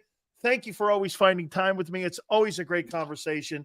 Thank you. And I'll tell Eric Allen what you said. I love that you go, hey, I'll put everyone in. I don't care. It's all good. Well, not everyone, but Eric Allen certainly. Eric Allen and Dick Allen certainly belong. Absolutely. Thank you. Thank you, Marcus. I appreciate it. All right. Thank you. You got it. Marcus. Absolutely. Marcus Hayes from the Philadelphia Inquirer. Fantastic stuff as always. Well. I knew one guy was showing up. I didn't realize the other guy was showing up. Let me see if I'm ready for this guy. Yeah, you know what? I wrote down some notes here for the Cowboy guy. And I also wrote down some notes for my boy, Philly 500. You guys so asked too. Hey, is Mark coming on? I'm like, I don't know, man. This guy's starting to look like Jerry Jones. All of a sudden, he's starting to blame everyone else for the shitty season the Cowboys are having. I don't know. I think he thought you guys were going to pile drive him too today. You know, the Cowboys are 3-3. As I told you, man, this thing's got like the Exxon Valdez leak on it right now. Wait till 4 weeks happen from now. That thing's going to be hemorrhaging like he was on a battlefield. All that said, I got to hand it to him. I got to hand it to this guy. The great Mark Holmes and the great Philly 500 are here, as always. How you doing, fellas? Doing great. How are you? You know what? Hello, world. Can I clear something up before we mix this whole thing up? Please. Dan, I just turned 59 last week. Okay. Congratulations to you. Yeah, I can't believe I've made This it. guy's always working an angle. No. But see, you and I, Dan, are about the same age, right? Yes. And see, maybe you're getting a little dementia, or maybe things just aren't, lining up. Because I sent you a text this morning, and I said, morning, like I always do. And you said, are we good for the day? I said, I am, but I'm not sure about Philly 500. Oh, I took that as I wasn't sure that you were in the mood to come on and talk about your shitty Cowboys. You know what? Let me get close to the camera here. Mistake. Let me clarify something. There's nothing that you guys can do to me to make me feel worse about my team that Jerry and Stephen Jones haven't already done to me. Okay? In fact, I will say that this is therapeutical because this reminds me not to fall into the trap of the delusion of thinking that the Cowboys are actually going to do something. This is my reality check, and this is my therapy. Are you kind of throwing out there that now that delusion is not part of your MO anymore right now because you kind of know who you are? You are saying that Eagle fans, are you implying, are in delusion because they beat the Browns and the shitty Giants? Is that what you're saying? Well, see, here's what I knew I was facing today was the circle jerk of Eagle fans that thinking they're headed for the Super Bowl because they ended up getting, beating the Cleveland Browns and all that are completely more dysfunctional than the Dallas Cowboys. But that's cool. I'm okay. Feel good, Eagle fans, because, the higher you go, the harder it is when you fall. What a load of crap. What a load of crap. Billy, this guy, when they beat Cleveland Browns week 1, Cleveland Browns, they're better than the Green Bay Packers. I believe he said that on this show, matter of fact. I did not say they were better than the Green Bay. They're better than Cleveland Browns. They got a defense. He was crowing. But here's okay. And they beat the Giants on a Thursday. He starts the show. Hey, friends, Mark Holmes. Hey, buddy, he's all happy. You barely beat the Giants. Okay, wow. We did beat the Steelers in Pittsburgh, and you got to look at the Steelers and say that they're playing pretty good right now. But my point is that when the Cowboys win, it's okay for Mark to go to ultra delusional standards. But God forbid the Eagles win a game and look good. We're not allowed to pat ourselves on the back. Okay. Give it a little bit. By definition, he knows. Look at his face. He knows. Philly, by definition, that's called being a hater. We know I hate it. I'm a hater of the Eagles in the same way you are. I get it. I get Mark, it. let me ask Philly 500 this. Well, Philly, how are you feeling after the last 8 quarters of football? Going into this Cincinnati game, how do you feel about your Birds going into this game? Mark had a great week last week.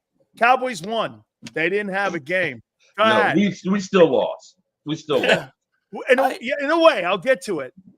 I feel good about some things, especially that happened in the Giants game. The question now that I have, and I wonder, is will they keep doing it? Like, I look at last week and I said, man, if you want to win games and you want to be competitive in the NFC, you found your identity. This is how you will win a lot of football games if you're the Eagles.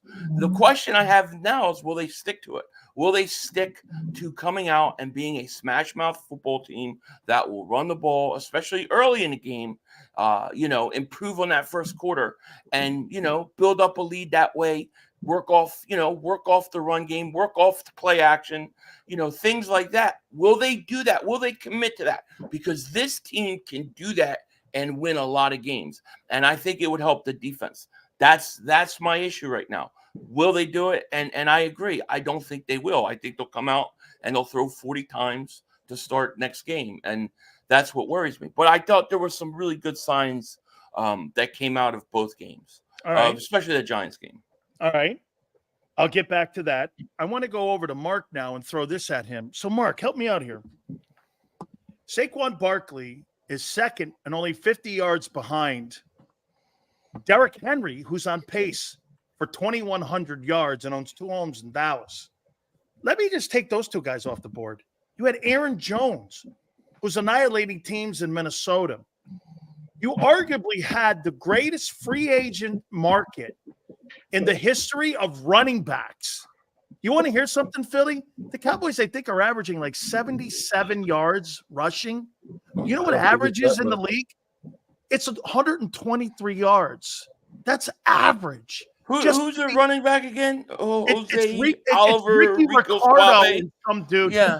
So tell me this, Mark, how in the world do you pass on a running back and you sign a relic in Zeke in the greatest free agency era offseason in NFL history?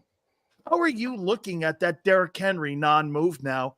He's on pace for 2195 and 22 touchdowns. I had an epiphany today, okay, that I realized that it's really not about women. I honestly do. Jerry Jones had went up first was saying, we couldn't afford the guy. And you're sitting here looking at Trey Lance at $5.3 million and bringing back Zeke and all these things and realize how stupid that sounds. He followed it up yesterday with he didn't fit what we're trying to do, because if you pay Derrick Henry, you got to run Derrick Henry a lot. And I'm sitting here looking and thinking that he had 16 rushes for 167 yards on Monday night game.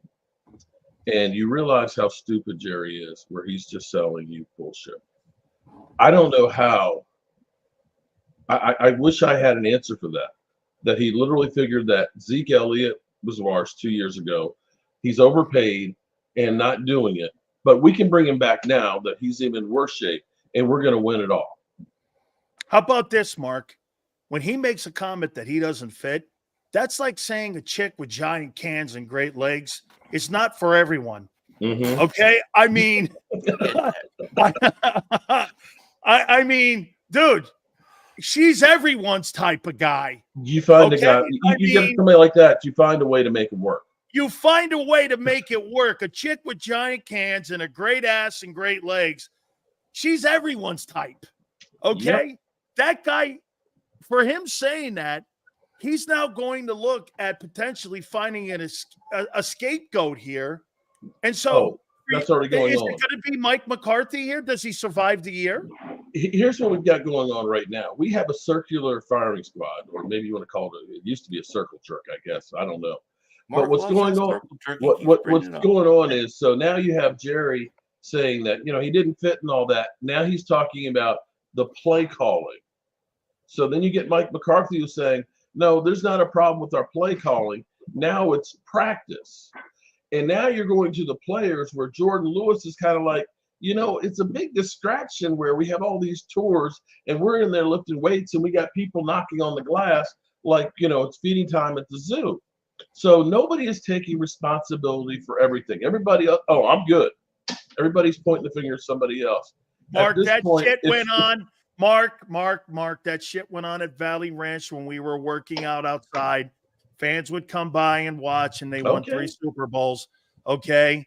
That shit I hear went you. on back then. This comes down to Jerry Jones, the last 30 years, being the worst general manager in 30 Best years. general manager. Best general manager. Well, Best no. general manager.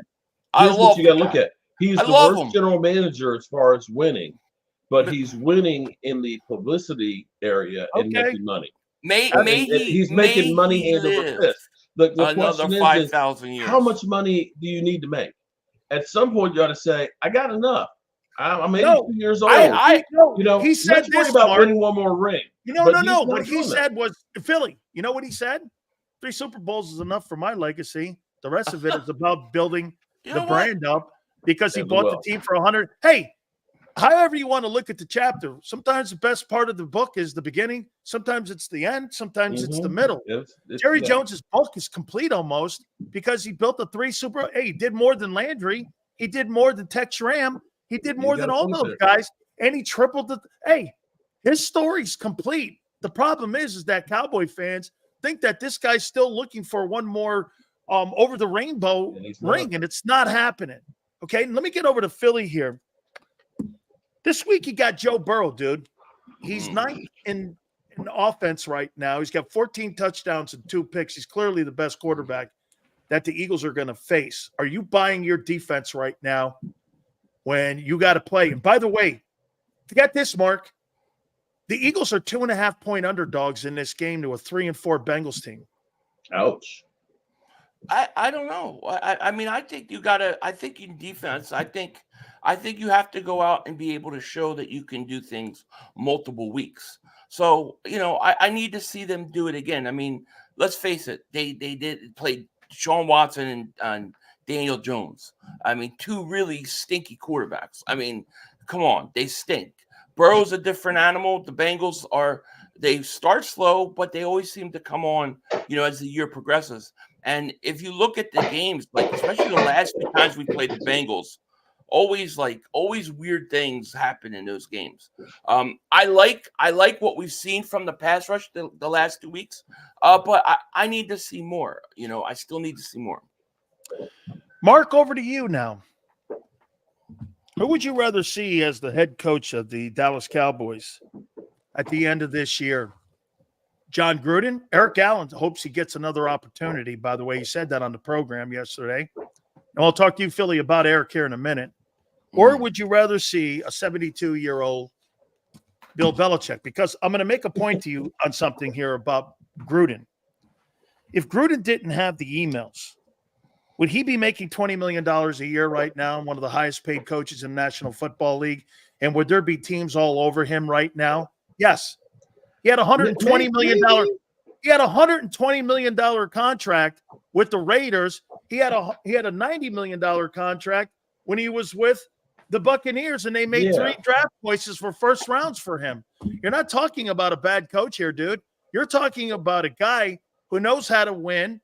He built 2 Super Bowl teams at one time. He built the Raiders, and then Raider team he played, he was the head coach for 6 years. I'll give you that one. And then he turned around and added 22 different guys to that Dungy offense. That's why Dungy got fired and they won a Super Bowl. Dude, John Gruden, they have the basics already there for that. Here's the thing that happens with John Gruden or gives me pause is once that group got old, he wasn't good at rebuilding.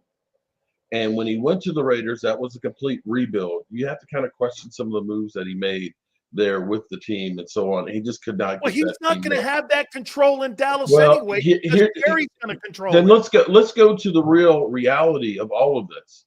It doesn't matter who the coach is, because as long as you have Jerry and Stephen Jones that are sitting here saying we believe in our own guys. 2 weeks ago we had Jerry literally talking about Ryan Fauntleroy. We lose a wide receiver. And Brandon Cooks. Exactly. No, the other guy. Ryan Fauntleroy. Ryan Fauntleroy. Here's where Bend Jerry over. does all of his sales job. Jerry literally goes in, we don't need to go get anybody with Brandon Cooks because we got 6th-round pick Ryan Fauntleroy. And I'm going to tell you, that guy, I can't wait to see his first catch. And he has some Dez Bryant in him. He finally got his first catch last week against the Lions and proceeded to fumble it. Hey, Sills, can I say something about the Cowboys? Does it really matter who the coach is as long as Steven and Jerry are figuring we're just going to build through the draft? In the last 2 years, your draft has not done much to help the team. So anybody who comes in here, they're screwed. Go ahead, Philly. I think Jerry Jones wants to blow this whole thing. I think this is all on purpose. I think Jerry Jones wants this team blown up, the current guys that they have. I don't think he wanted to pay Dak. I don't think he wanted to have him paid that much money. And I think he's pulling a major league. I think he's Shanghaiing the whole thing, and he's screwing the whole season. I mean, how are you sure in the NFL that to not win a lot of games, you can't stop the run and you can't run the ball? I mean, the two things you can't do. And they can't do that. They're fundamentally flawed. I think there's more going on. I think Jerry is blowing this thing up on purpose. But it looks to me, Philly, like he's losing it here. I mean, there you go. I think he's losing it at 82. But I want to say this to you. Maybe. How about this here, though, Philly? I'm going to use what Mark said to me just a couple minutes ago, and Ted said to all of us here. This is Jerry Jones thing here. Well, when you look at the way the organization in Philadelphia operates, do you believe this? I said this earlier. The Philadelphia Eagles, just like the Dallas Cowboys, believe that you win Super Bowls with a general manager and a front office / owner. Mm-hmm. Well, the great places win with coaching and players. Mm-hmm. They don't operate in Philly like that. They don't operate in Dallas like that. Look at the places that operate like that. They operate in Baltimore like that. John Harbaugh. Personnel decisions with the players on the field that they draft and they coach. Look at the coaches they've had roll through there. Look at Kansas City. It's an Andy Reid operation. Shit, look at the Rams even. It's a Sean McVay operation. Look at Green Bay. Green Bay's had 3 quarterbacks in almost 40 years. Yeah. Do you think that that's their fundamental flaw that they have? Look, they're a good organization. They're just not a championship organization. You have one to boot there for it, and it's because the owner believes that you win Super Bowls through the front office with a general manager and with an owner, and that's been the issue in Philly. You buying that? Yeah, to some extent I do. I think the Chip Kelly thing really messed them up, right? Because they were willing to give Chip Kelly full power, full control, and it didn't work out. So it wasn't like they were always opposed to it. And then you had all those years of Andy Reid before Howie really got in power. Andy Reid had all the power. So I think that the Chip Kelly thing really affected them. And I think it's a situation now where Howie is never going to put himself in a position where he's getting a coach who's going to challenge him on any level. At least we haven't seen it. I don't think he's ever going to want to be put in the boiler room again. So I think that this is a problem that comes up, especially when you don't see your draft picks working. You don't see certain things going good. However, the opposite I'll say is that I know every offseason this team is going to go out and try to get better and try to win. So there's good and bad on both sides of it, I think. But, absolutely, yeah, man. That's the difference there at the end. They do take their swings. I got to say this to you, Mark. And Mark, this is all seriousness.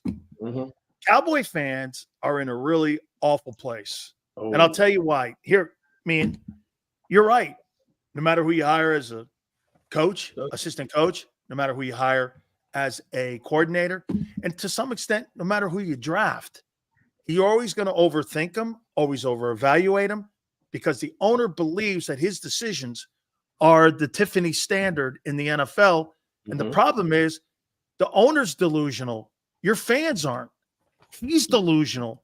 He sets you guys up every fucking year for massive failure.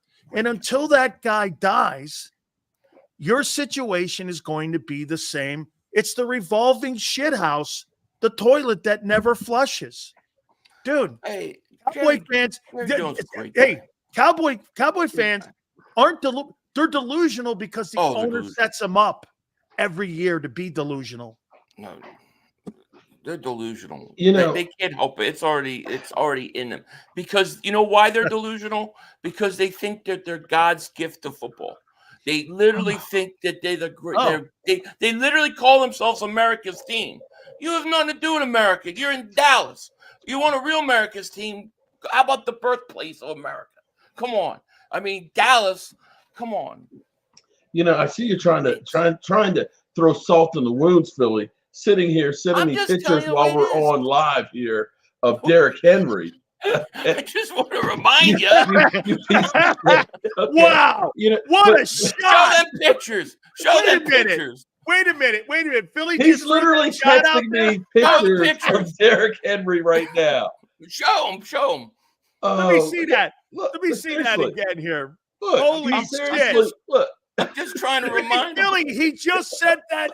I Holy said like 12. He sent me a whole shot across it goes the on bow. and on. He's You just think I'm being quiet on purpose here? I'm okay, concentrating. but all jokes aside, we are in hell as Cowboy fans because I think we actually care about the Cowboys more than the Joneses do. In the same way that the players out there are the zoo to entertain the masses and make more money off of, Jerry kind of gave you a window into his thinking when he went off on the guys last week on 105 The Fan. When he literally said, I don't expect people that I pay to question me. And if he's going to go off on radio people like that, then who in there has a voice on Jerry doing Jerry Jones things? It's a great and this is a case of, is this now Al Davis 2.0? No, Al Davis hired quality people like Ron Wolf and Ken Herrick to build his 3-time Super Bowl champion. No, I'm talking about the last. What happened with him at the end was, I told Al this personally.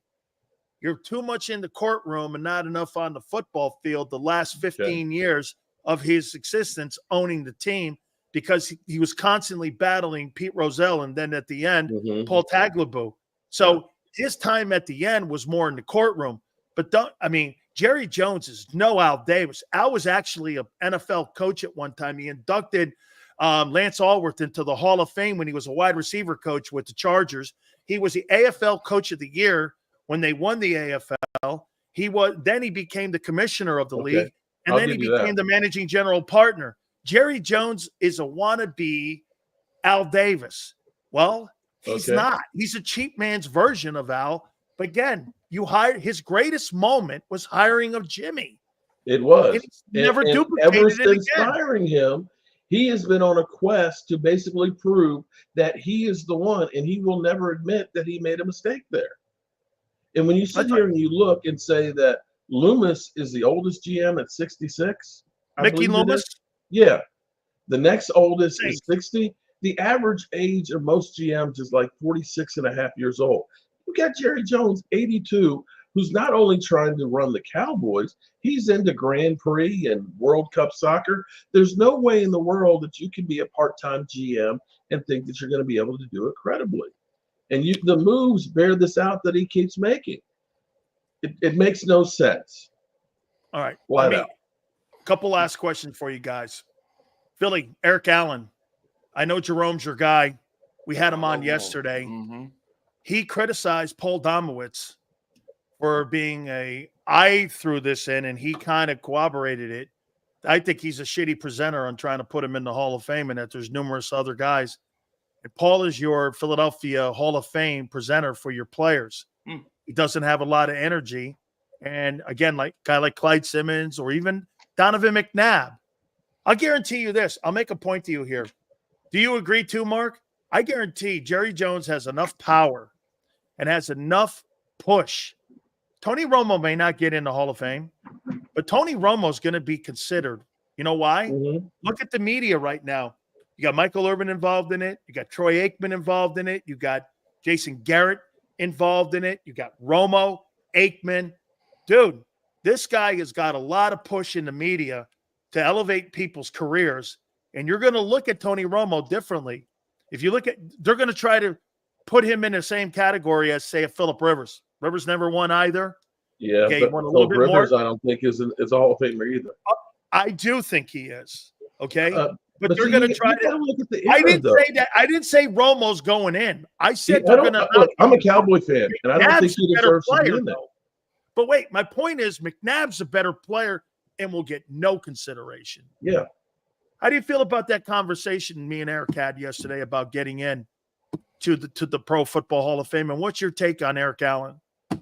Which one, Mark or me?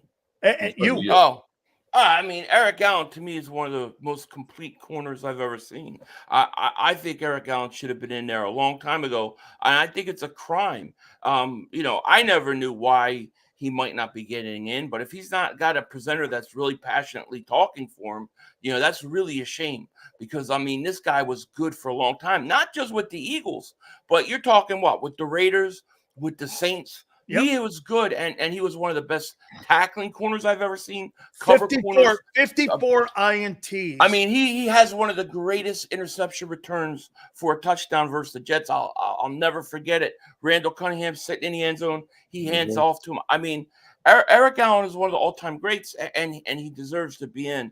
And to me, I think if he was on any other team, especially if he was on Dallas, if he was on Dallas, he's already. But then again, they got a guy that they're fighting for.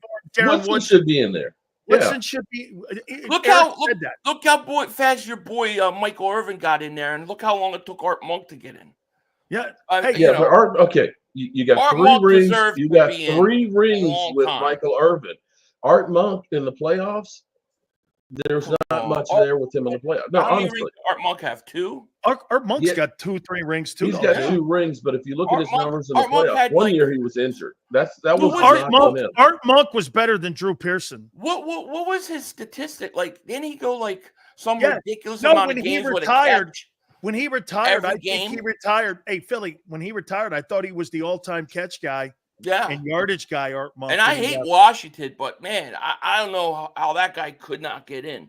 So I think it does depend on where you play. And I think Eric Allen should be in. And to me, it's a crime that he's not in. He's one of the best corners I've seen. And you know how is when you talk to rival fan base who've watched the Eagles a long time, they always bring up how great Eric Allen was. Yeah, absolutely. Always. And Deion Sanders, I'd make no argument on that one. Hey, Deion Sanders says he should have went in.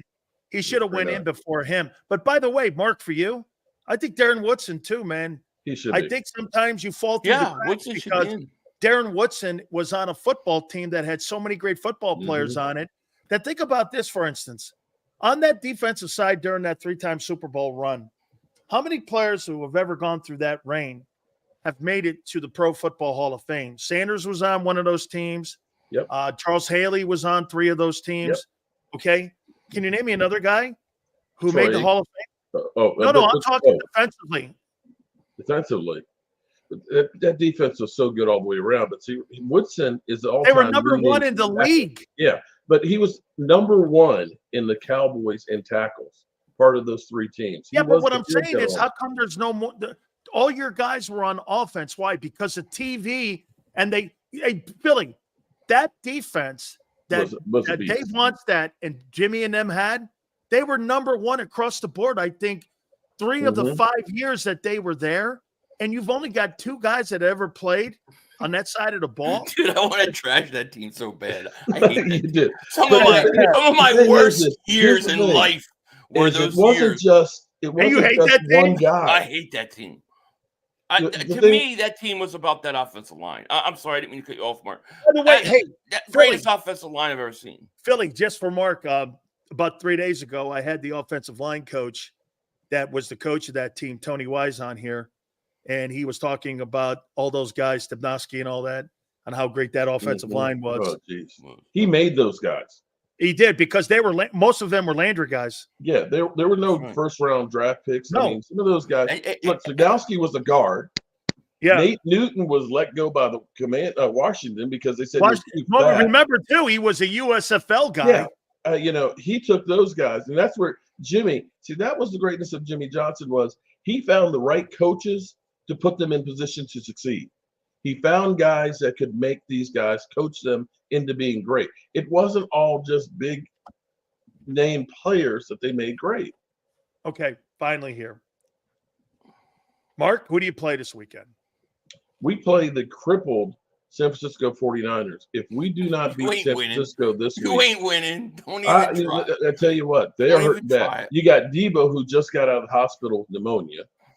Ayuk is got torn ACL, right there. You've got Christian McCaffrey, who's just beginning to get into the swimming pool. Brock Purdy went from 113 rating last year to a 91. If you're trying to sell me insurance, I'm just saying. Listen, I don't know if we can win this or not, but if they can't win now, they never will. They never will. They need to finish him. We need to end San Francisco's season right here. Hey, don't Philly, feel bad. I thought he was trying to sell me insurance for a second. Okay, all right. So are they winning? Yes or no? I'm going to say yes. That this is because see. Here's the reason why I'm going to tell you why they're going to win, because it would be the most Cowboys thing ever, because of all the shit that has hit the fan, all of the shit that's hit the fan now, all of it would be forgotten next week. Okay? And it gives Jerry Jones a pass and all that, and we forget about it. We all get back to, we the boys, we beat San Francisco, we going to the Super Bowl, because you know how Cowboy fans are. And in the end, will still be some bullshit. You'd be 4-3. Hey, you're gonna lose. How about you? By the way, bet US for all three of us here on that game. Amen on that one. Hey, how about this here, Philly? Bengals, you're 2.5-point dogs going in. It's going to end in a tie. It's going to end in a tie. every time we play the Bengals, end in a tie. Every time we play the Bengals, it's a tie. Like you've never won in Cincinnati. I'm telling you, as long as I remember watching the Eagles play the Bengals, it's always a weird game. It's always weird. So I think, listen, if the Eagles come out and run the ball like they did last week, I think they got a good chance. Otherwise, it's going to be a tie. It's going to be like the third tie in a row. I think the last two games have been ties. I'm not even kidding. So, we'll see. We'll see. They flexed us out of it. But I'll say Mark should be happy, though. Jerry Jones just went to the doctor, and they said he's got the body and the mind of a 32-year-old. So he's going to be there for a long time. Hey, remember this, man.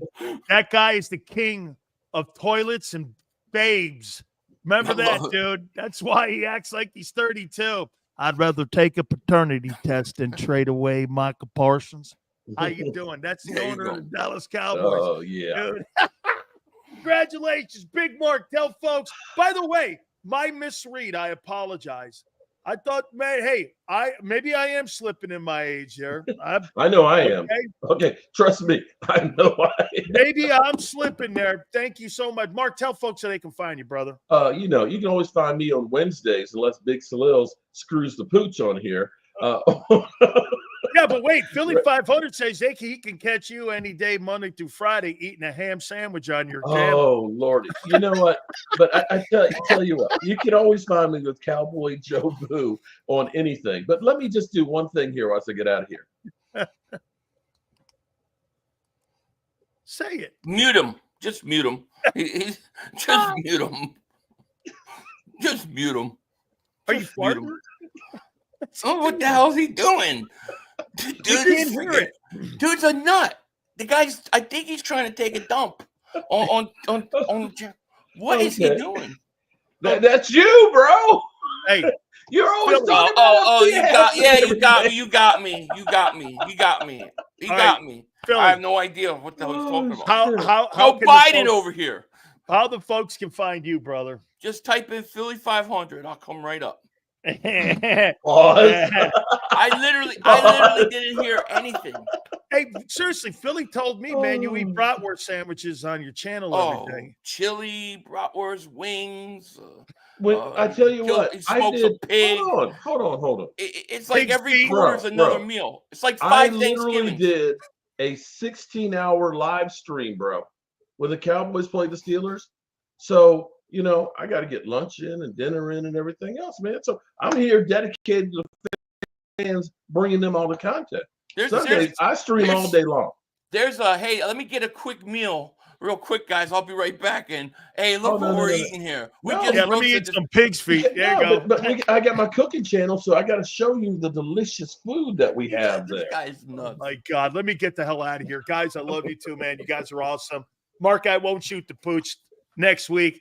Thank you guys so much. Make sure you check those fabulous channels out. These guys are so important to the show. We love them so much. Thank you, guys. Peace. You got it. Thank you. Mark Holmes and Philly 500. Love those guys, man. Do me a favor, guys. Hit the like button. We're going to reset here. Interesting. I tell you what, I give Mark a lot of credit. You know why? Because what I told him is true about Cowboys. Jerry Jones is chasing. Now we got Halloween coming up. He's chasing this Jimmy Johnson ghost that's been there for 30 years. Ooh, Jerry.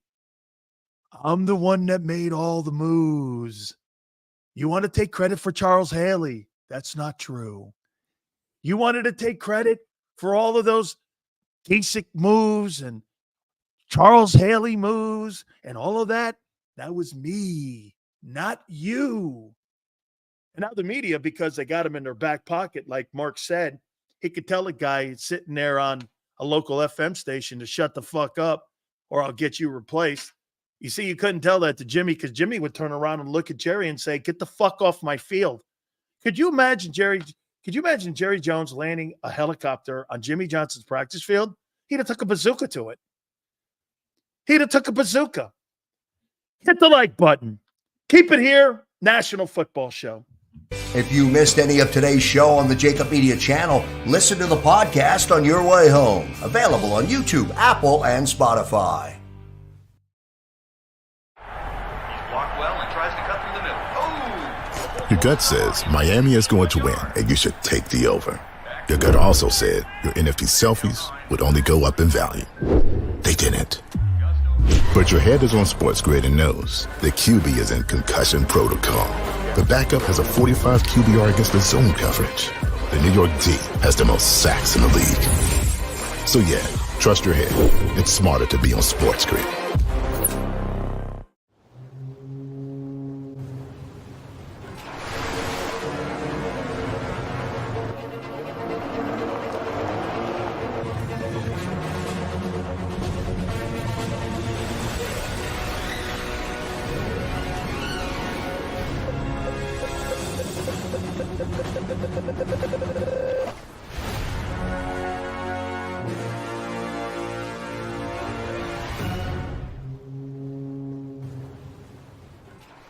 Score and save in southeastern PA and Delaware with Colony Pools this football season, and let the experts close your pool with a custom Merlin safety cover in green for the birds. And if you join our Winter Watch team, we'll give you another 20% off, and Colony Pools will handle it all. Keep your tiles on your pool, not in your pool.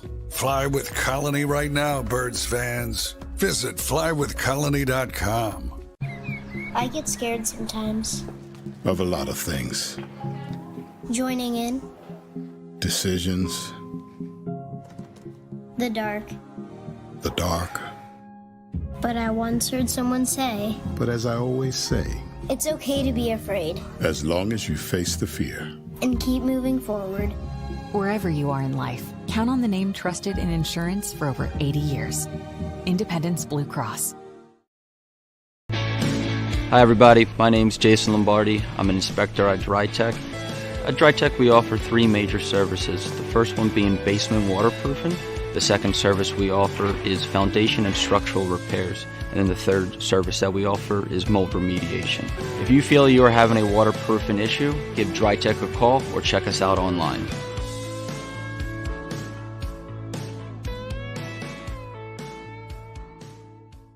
Heading down the shore, have a ball once more. Here, imaginations run wild and time stands still. Because here, you can find the best of the Jersey Shore, all on one 5-mile island. So leave the old you behind and get lost in the woods. Wild, wild, wild wood. Plan your stay in the Wildwoods today. EAGLES. Eagles.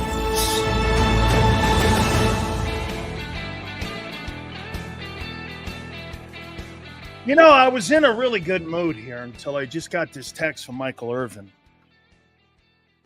By the way, Michael's going to try to come on Thursday. I'm going to read it to you. What's up, Big Sills? Hey, man.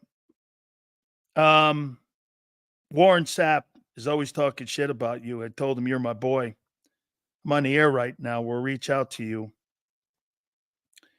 Liz, about Thursday to see if we can find time around my traveling to come on. Love you, buddy.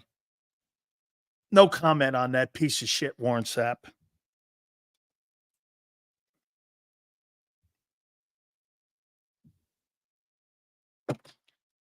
If that guy didn't play at the University of Miami, I'd fucking kill that guy. I've actually told that guy I'll meet him at a beach anywhere he wants on the planet, and I will beat the fuck out of him. But hey, I'm more of a pacifist today, and I'm not a fighter anymore.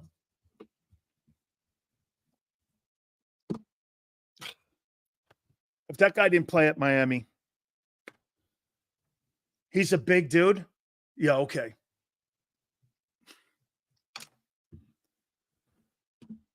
Chidi Hanatu beat his ass in the gym. Thanks for having me on. What's up? What's up, man? He ain't no Jerome Brown. Jimmy says it too. He ain't no Jerome Brown. Jerome was better. Facts. Cortez was better. Okay? I don't know, man. Well, it's because he knows that I don't really think highly of his character, and I've never met a person that... Now, let me move on, man. So we're going to try to work on Michael Irvin. Hey, Yale, he ain't bigger than me. He's my height. We'll see. I'm going to leave it alone. Hopefully we can get Michael under. Michael's going to try to come on. And Liz is his girl that sets up all the interviews. So it's probably on his traveling time. Let me just text him back. Love you. And no comment on Sapp. All about the you.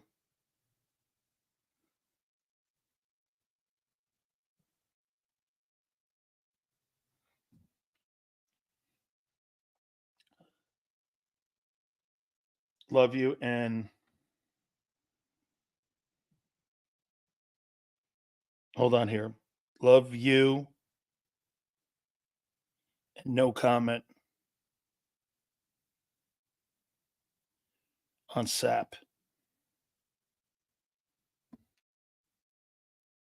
There. Just put that there. Sapp talking shit on Sills. Fuck that dude. Ride with Big Sills. We ride with Big Sills.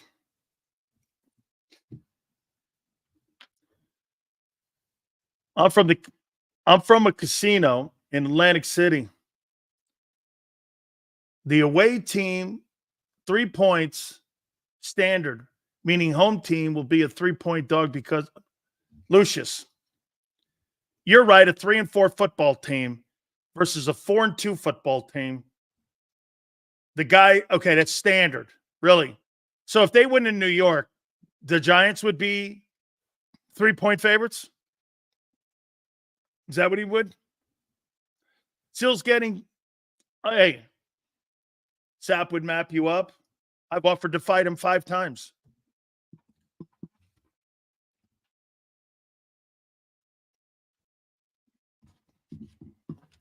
I don't want to go there. It's the University of Miami. We're all good. Okay? We're all good. Sills, when Irvin comes on the show, can we ask him if he sees similarities between Jalen Carter and Jerome? Absolutely. Absolutely. No question about it. Okay? Xander says, I got the game spread from Bet US. Got you. There it is right there. Holy cow. Look at that. It's gone up. Is that right, Xander? It's gone from 2.5 to 3. So now the Bengals are favored by 3. They're favored by 3. Wow. 47.5. All right. So if they're looking at something like 35, 25 or 22, like something like that. Right? Chief wasn't favored versus San Francisco. Chiefs in San Francisco, the Bengals, who are 28th in defense. Dude, how many people are wait a minute. Let's do this. How many people are shocked that the Bengals are favored over you? I am.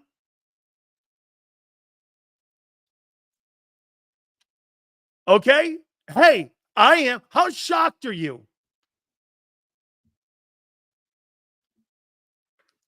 How shocked are you? James, I am. I'm pretty shocked. I'm shocked. Are you shocked? I'm with you, James. Sills, Buddy Ryan was coaching the 85 Bears and Gang Green defense, which is better between the two. Dude, 85 Bears were a great team. Gang Green was so good, too. And remember something, man. Chicago had Walter Payton. They had Walter Payton, a really good O-line, and Jimbo Colvert. The Eagles had none of that on the other side of the football. Your best O-lineman was Ron Heller, or maybe even Dave Remington. He didn't really have a lot of great football. David Alexander. Hey, you guys remember Dave Alexander, your offensive guard? Okay? Those were your guys. Dave Remington, Dave Alexander. I like Dave Alexander from Tulsa. Played against them. Ron Heller was your tackle. Okay, just really, you had nothing on that side of the ball, but you had skill set people. You had Keith Byers. You had Keith Jackson. Of course, you had Randall. You had some really good football players. You just didn't really have it in the offensive lines. Philly said Chicago had the 46 when teams hadn't figured it out yet. Eagles ran it and dominated it always. I'll tell you this too, Philly. It was a version of the 46, but it was kind of like that's why they call these defenses today. Isn't it crazy? They call it the bear front. Well, shit, they ran the bear front in Philly. They ran that bear front. That bear front was the Eagle version of Gang Green in 46. It was a good football team. Let's see here. I wonder if the Sharps are thinking the Bengals D-line will beat the Eagles O-line. No, I think it's the other way around. I think that you got to look at the offensive line of the Bengals. I think the offensive line of the Bengals is better than people are going to think going into this game. I think the Bengals, this is going to be a really interesting ball game. By the way, let's get into that a little bit. We still haven't, dude, I still got topics here with Nick Sirianni today. Earlier today, talking at the press, and please hit the like button. We appreciate you guys. So here's my overall quick view. We'll do our preview.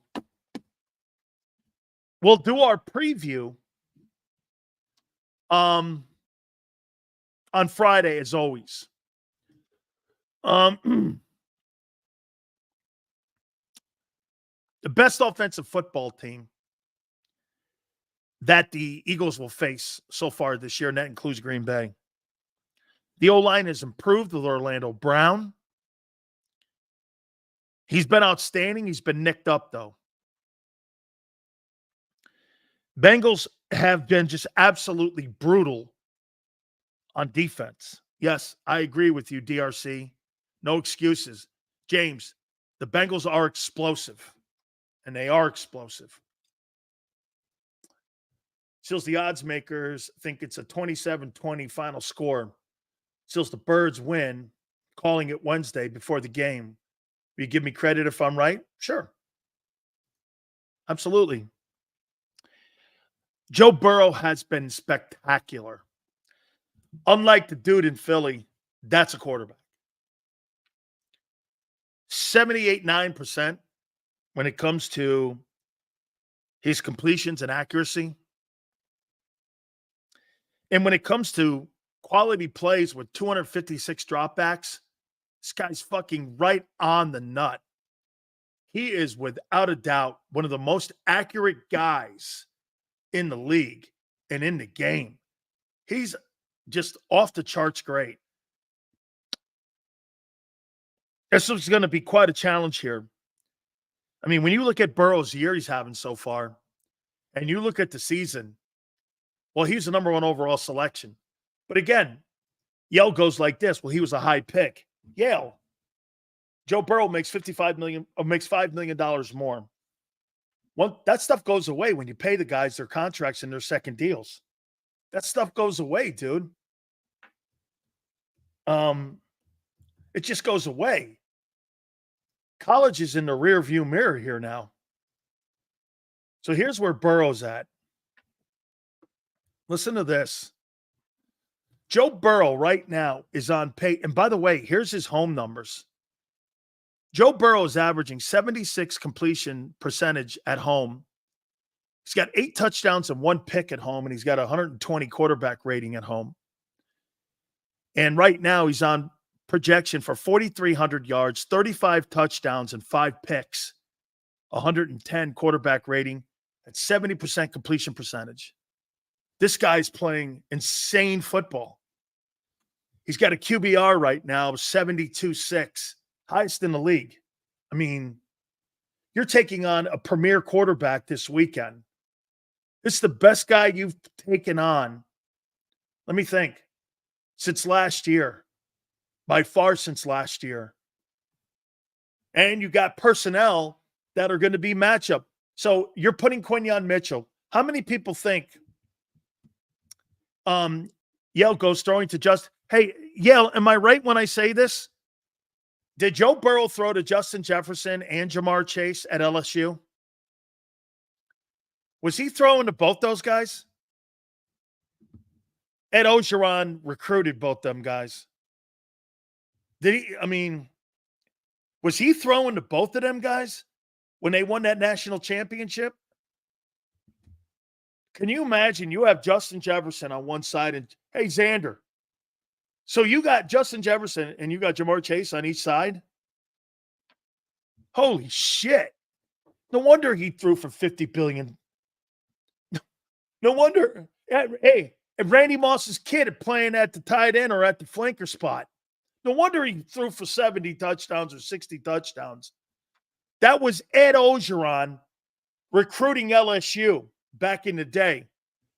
Ed got Justin Jefferson, Jamar Chase, and convinced Joe Burrow to come down from Columbus.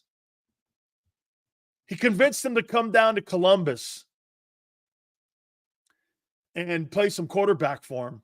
Can you imagine? They thought Justin Fields was better than Joe Burrow. I mean, they couldn't even get that right. He was in Columbus. Now we're going with Justin Fields instead of Joe Burrow. Not that Fields was horrible, bud. Okay. Seals, the Eagles' number 80 wide receiver kid is good number 3, where our zone coverage is going to be an issue here. I'll say this. Who covers Jamar Chase?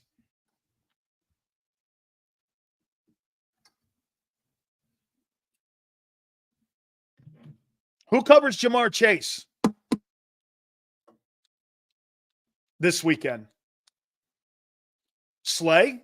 I'll take Jamar Chase in that matchup. Quinyon? I'll take Jamar Chase. Shit, John McMullen. What did he say, Xander? John McMullen says Jamar Chase is second best wide receiver in the NFL. Is that what he said? Next to Tyreek? So the second best wide receiver in the NFL is matching up against the rookie? That's where you're going? Is that what you're saying?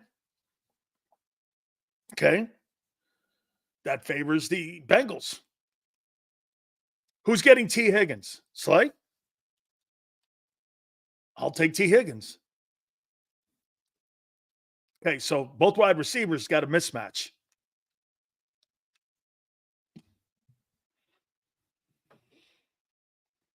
where you're going to have to really be a factor is making sure they don't get any kind of running game going. Let's see, Big Sills.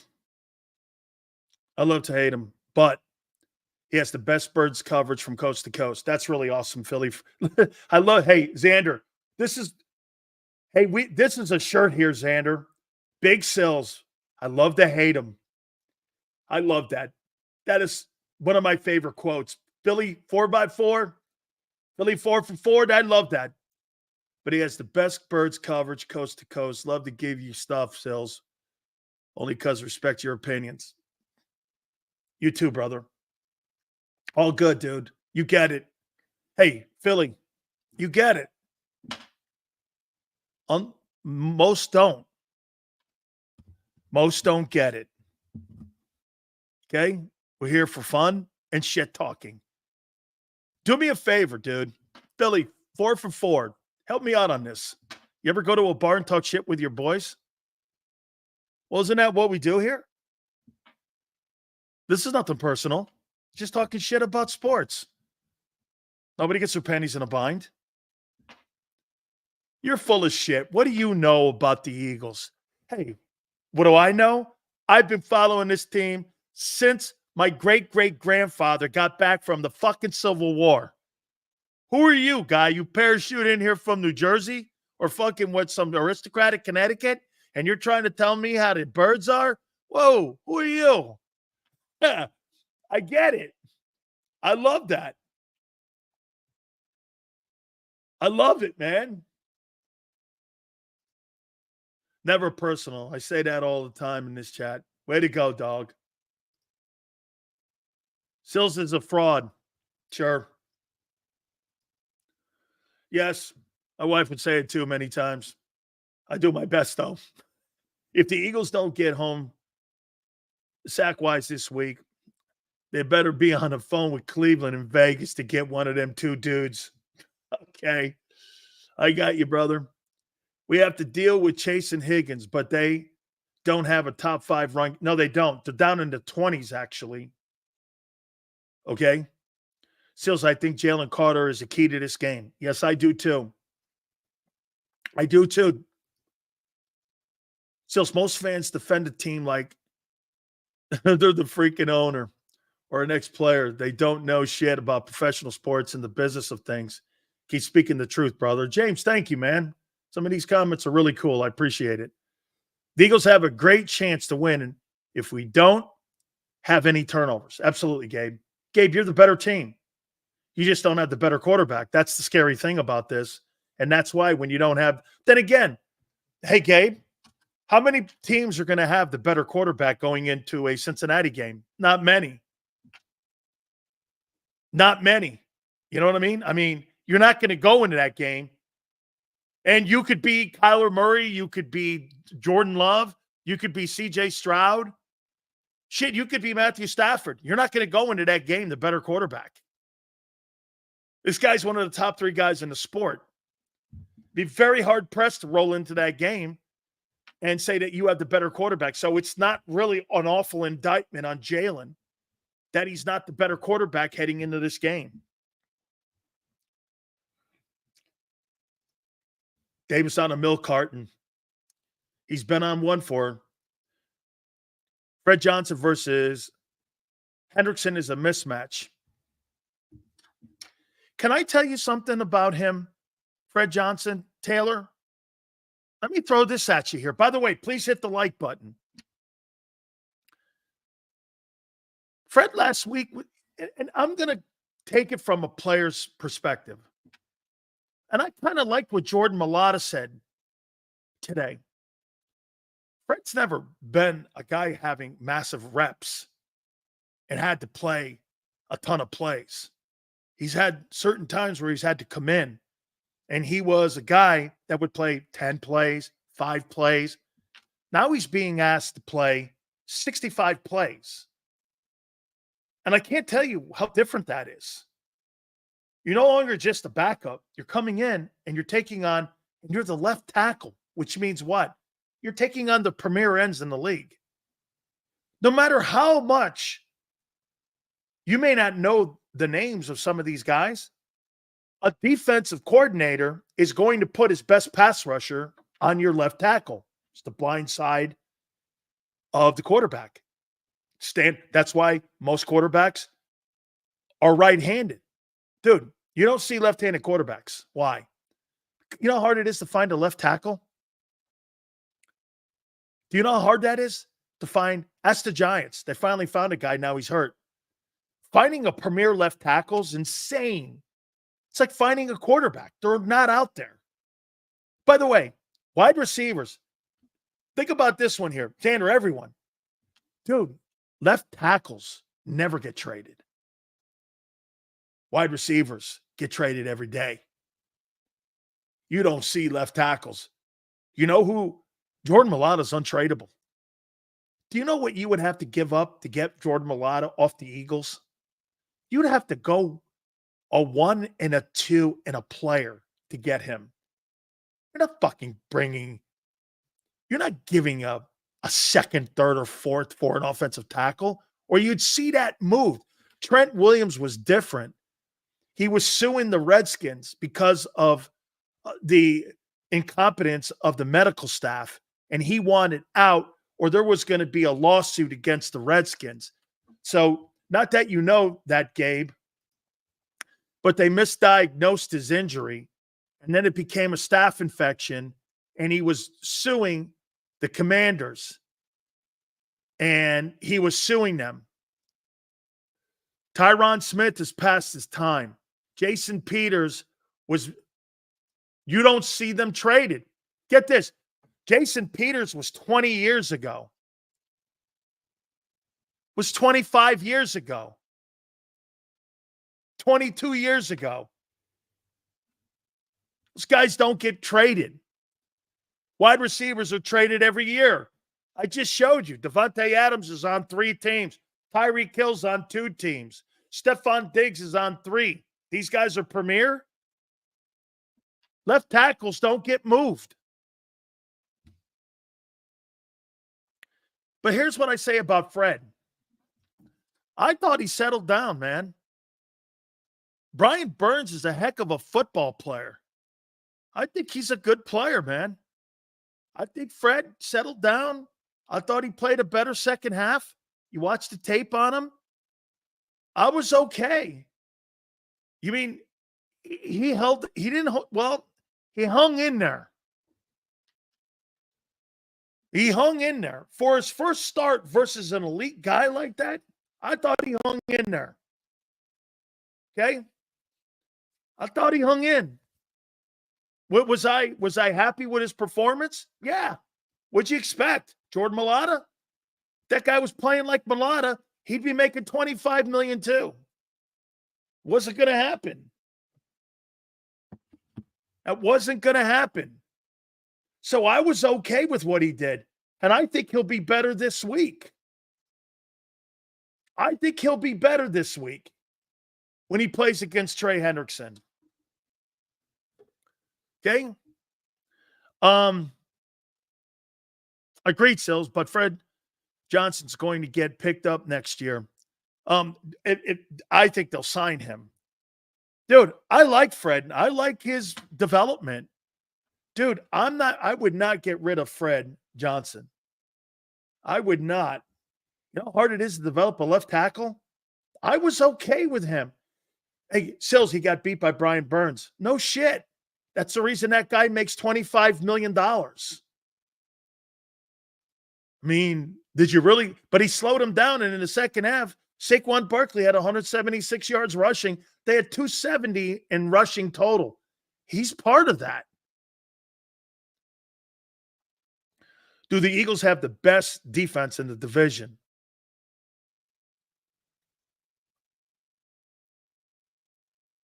It's a great question. The Giants surely don't. Dexter Lawrence is the best D lineman in the division, though. That's no debate. That's no debate. Okay? That's no debate. Do the Eagles have the best defense in the division? Are they better than the Cowboys? I think those corners in Dallas are overrated. I thought that at the beginning of the year because of the Pro Bowl status. They've been getting murdered. I don't think they're as good as people think, or I thought. Their safeties aren't bad. Their linebackers are okay. I think their D-line's overrated. Washington has gotten, they got the Commanders have the best linebacking core by far in the NFC East. By far. They're good up front. Secondary suspect. I think it's between Washington and Philly, depending what personnel's out there on the field. The edge rushers for Philly stink. I know you're loving them after what they did to Cleveland and New York, but I'm not sold.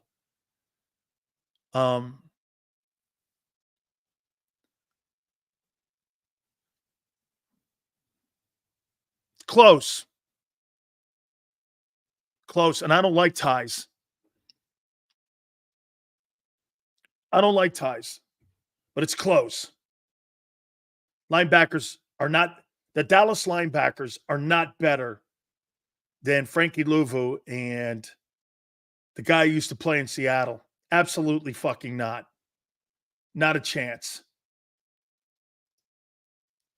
Steelers they're going to either play 11 or 12 personnel to chip block Hendrickson to help out Fred Johnson. Yeah, because they can't really go to a two tight end set. Yeah, they got Bobby Wagner up there and Frankie Louvu playing linebacker for the Commanders. Who do you say Dallas has? No way. You'll have to prove. Hey, James Jones. Commanders have the best linebacking core in the NFC East. It's a great question. I hadn't thought of it, though. Carter's going to be in Burrow's face all day. Carter's going to be double teamed. Elaine, where's Jordan Davis? That overshown kid from Dallas, number 13, is a monster. He's played well, man. He's played well. He has. He's played well. How about this 304? I appreciate the super chat. I have not been overly impressed with Zimmer so far compared to what Dan Quinn did last year. It looked decent early, but I haven't been. Let me get to Nick Sirianni today. That's going to be quite a challenge.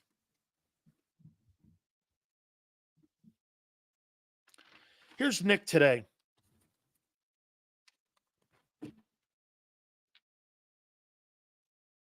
Joe Burrow's a special player. That's an understatement. Guys, please hit the like button. He was talking about Vic Fangio and how those guys go about their business when it comes to watching tape. And I loved what he said here. I leave it up to the experts.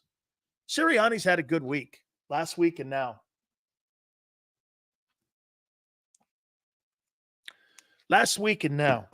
He's had a good week and a half. I'm all right with him right now.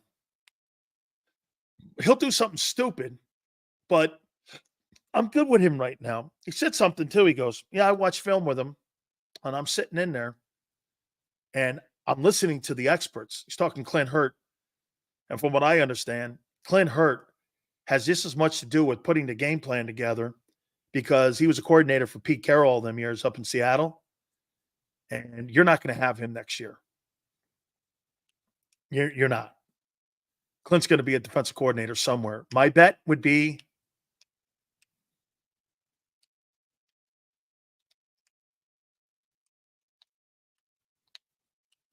Chicago, the Dolphins,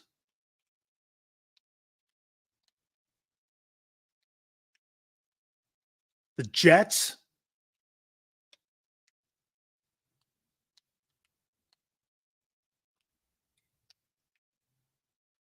San Francisco,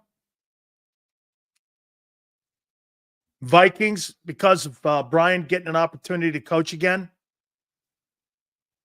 he's a quality coach. You have 2 defensive coordinators. That's why your guys are looking as good as they have for 6 weeks.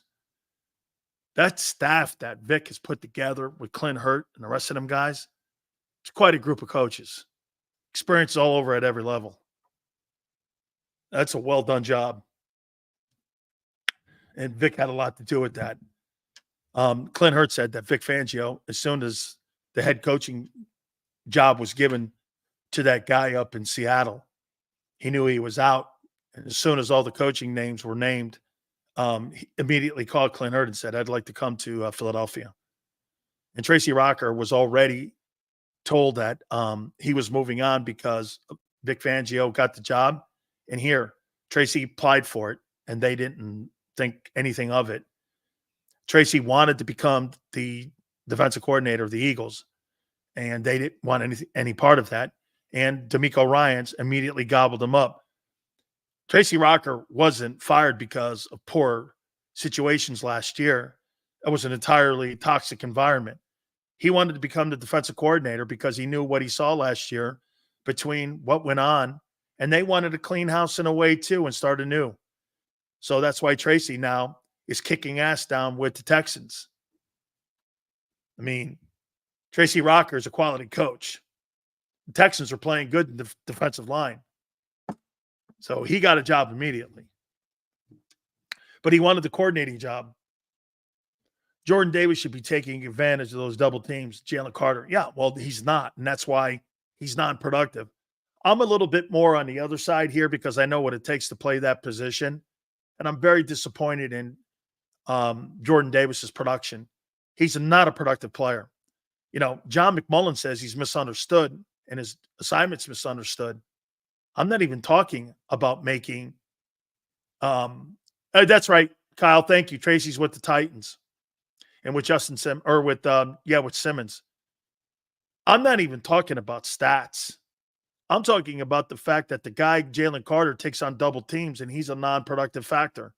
He's single blocked mostly all the time. So when John says he's misunderstood, dude, the 3 technique is not supposed to be the doubled guy. The doubled guy is the nose. You play the nose for a reason. Okay? That's to get those doubles to take them off the 3 technique. The wrong guy's being doubled. When you don't have to double the nose, that's why you're seeing gaps in the run game sometimes. Okay? That's why you're seeing run holes. It's because Davis is the wrong guy being blocked. They're double teaming Carter. And Carter's beating the majority of those doubles. We could have moved back in the draft and still got Davis. If you remember Awake on Mute, I wanted you to take him at the 22nd pick. I think you had a 22nd pick. I wanted him to stay down there. Then they moved all the way up to take him because they saw his combine 40. And that's what they did. Akbar says, Sills, they double Carter and run right at Jordan Davis. I know. It's got to be better.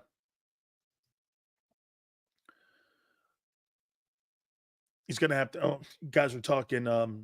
He was the 13th. Oh, was it 18th pick? Okay. What did Xander say? What did Xander say? Otani's better than Judge. Otani's superior to Judge. And next year he's going to go 15 wins and 50 bombs. You can't compare him to anybody. 50 homers and 15 wins? Come on now. I mean, Otani. Okay, Xander says Otani.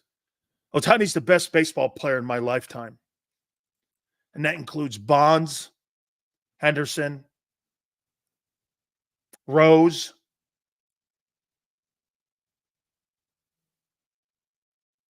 Pujols, Cabrera. I mean, Otani's the best. I've never seen anything like it.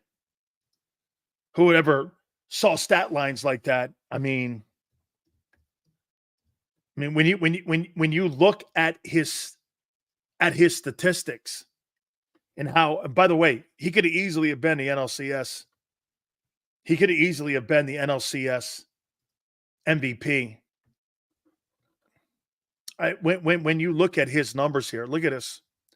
Since he came into the game in 18, 22 homers, 18 homers, 46, 34, 44, 54. Last 2 years, he's hit 98 homers and 225 RBIs. His on-base percentage, last 2 years, he's led baseball in slugging, on-base percentage, 304 and 310. And then you put this into perspective. Then you turn it around and you look at his pitching. In the last 2 years that he pitched, he's 25 and 14 with an under 3 ERA. And since he's been in the game in 18, he's 38 and 19 as a starting pitcher. Hey, how about this, Xander? This guy's 39 and 18 as a starting pitcher, and he's hit 52 bombs. That's like the kid you see that's the biggest kid that plays like Little League Baseball. And he's out there hitting 4 homers in a game, and he's throwing 20 strikeouts. I mean, I don't know how you pay that. Okay? I don't know how you pay that. Craziest thing I've ever seen. Sills, is there a Brian Burns in next year's draft? We'll take a look at that. The 2 edge rushers in Ohio State look pretty good. Okay? They look pretty good. Sills, does Otani have any rings to go with those stats? So what's your point? Ted Williams doesn't have a ring. He's a 2-time Triple Crown winner. Last man hit 400. Are you suggesting he sucks too? Just because you can't build a baseball's the toughest championship to win. Because you can have the greatest player in the sport on it, and you're not going anywhere. Baseball is the toughest championship to win. If you don't have bullpen, starting pitching, and defense, you can't win. No matter how. Look at the Padres. They spent $250 million or $300 million on a payroll. Look at the Yankees. They spend $250 million on their payroll the last 10 years. They haven't been to a World Series until this year. Football's not harder. You can have the best player in the game. Get this. Are you trying to tell? He goes, football's harder. So here, the best player in football is Patrick Mahomes. And he wins Super Bowls. The best player in baseball doesn't have any championships. As a matter of fact, Bryce Harper, $37 million. He don't have one. Manny Machado, he don't have one. Mookie Betts has one. Okay? But most of the time when you have the best player in the game, and Bonds didn't get one. And it's, like you said, it's 7 games. Sills, did Pete Rose play with Tug McGraw? Yeah, that Phillies team. I thought he was the closer on that 80 team. Kyle, I thought Rose was the closer on that 80 team that Carlton was on. And I thought his catcher was Tim McCarver. I could have swore McGraw was the closer on that 1980 Phillies team.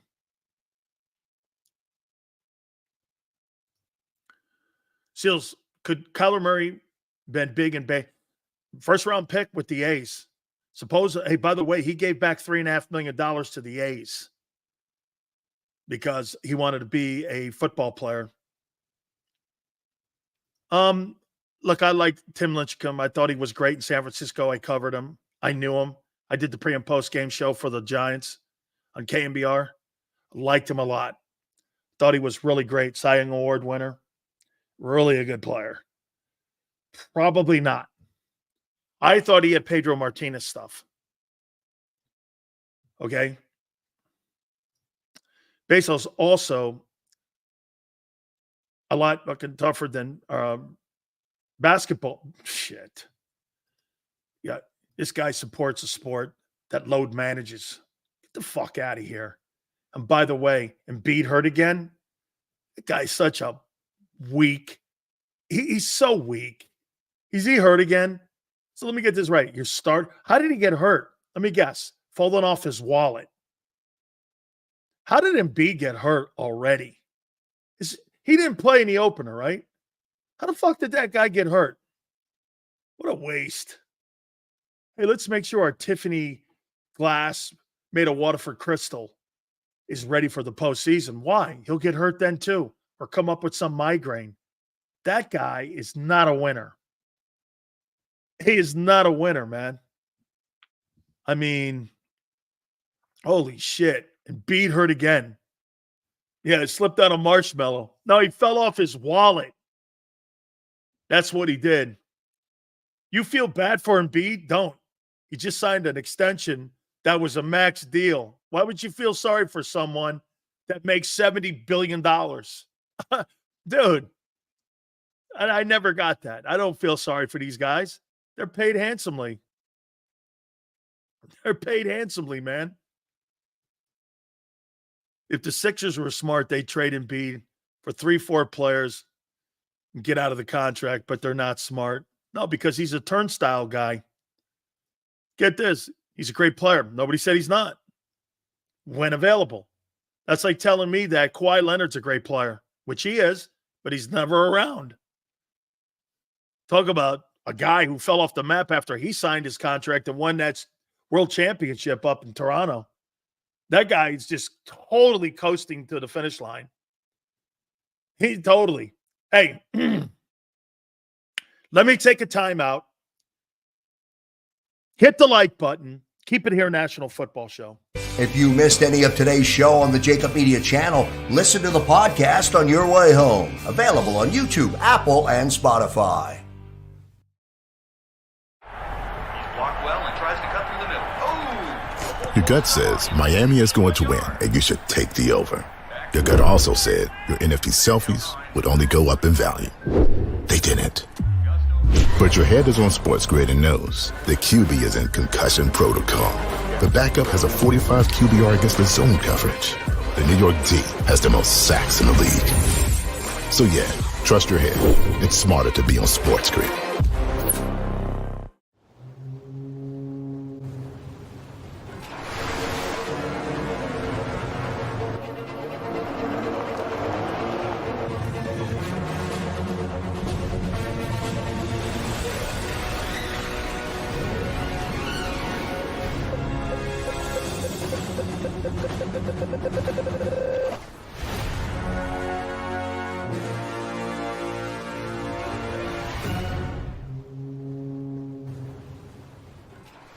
Score and save at Southeastern PA and Delaware with Colony Pools this football season, and let the experts close your pool with a custom Merlin safety cover in green for the birds. And if you join our Winter Watch team, we'll give you another 20% off, and Colony Pools will handle it all. Keep your tiles on your pool, not in your pool. Fly with Colony right now, birds fans. Visit flywithcolony.com.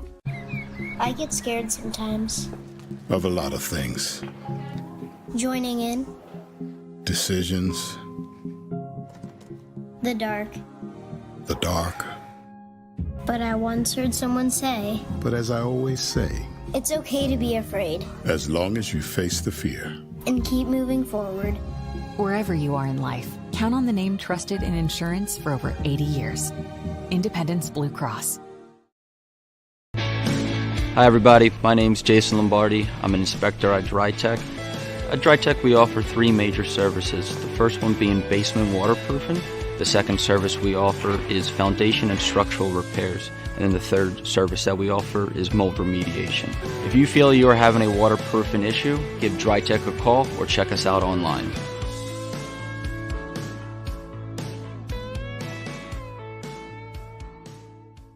Heading down the shore. Have a ball once more. Here, imaginations run wild and time stands still. Because here, you can find the best of the Jersey Shore, all on one 5-mile island. So leave the old you behind and get lost in the woods. Wild, wild, wildwood day. Plan your stay in the Wildwoods today. EAGLES, Eagles.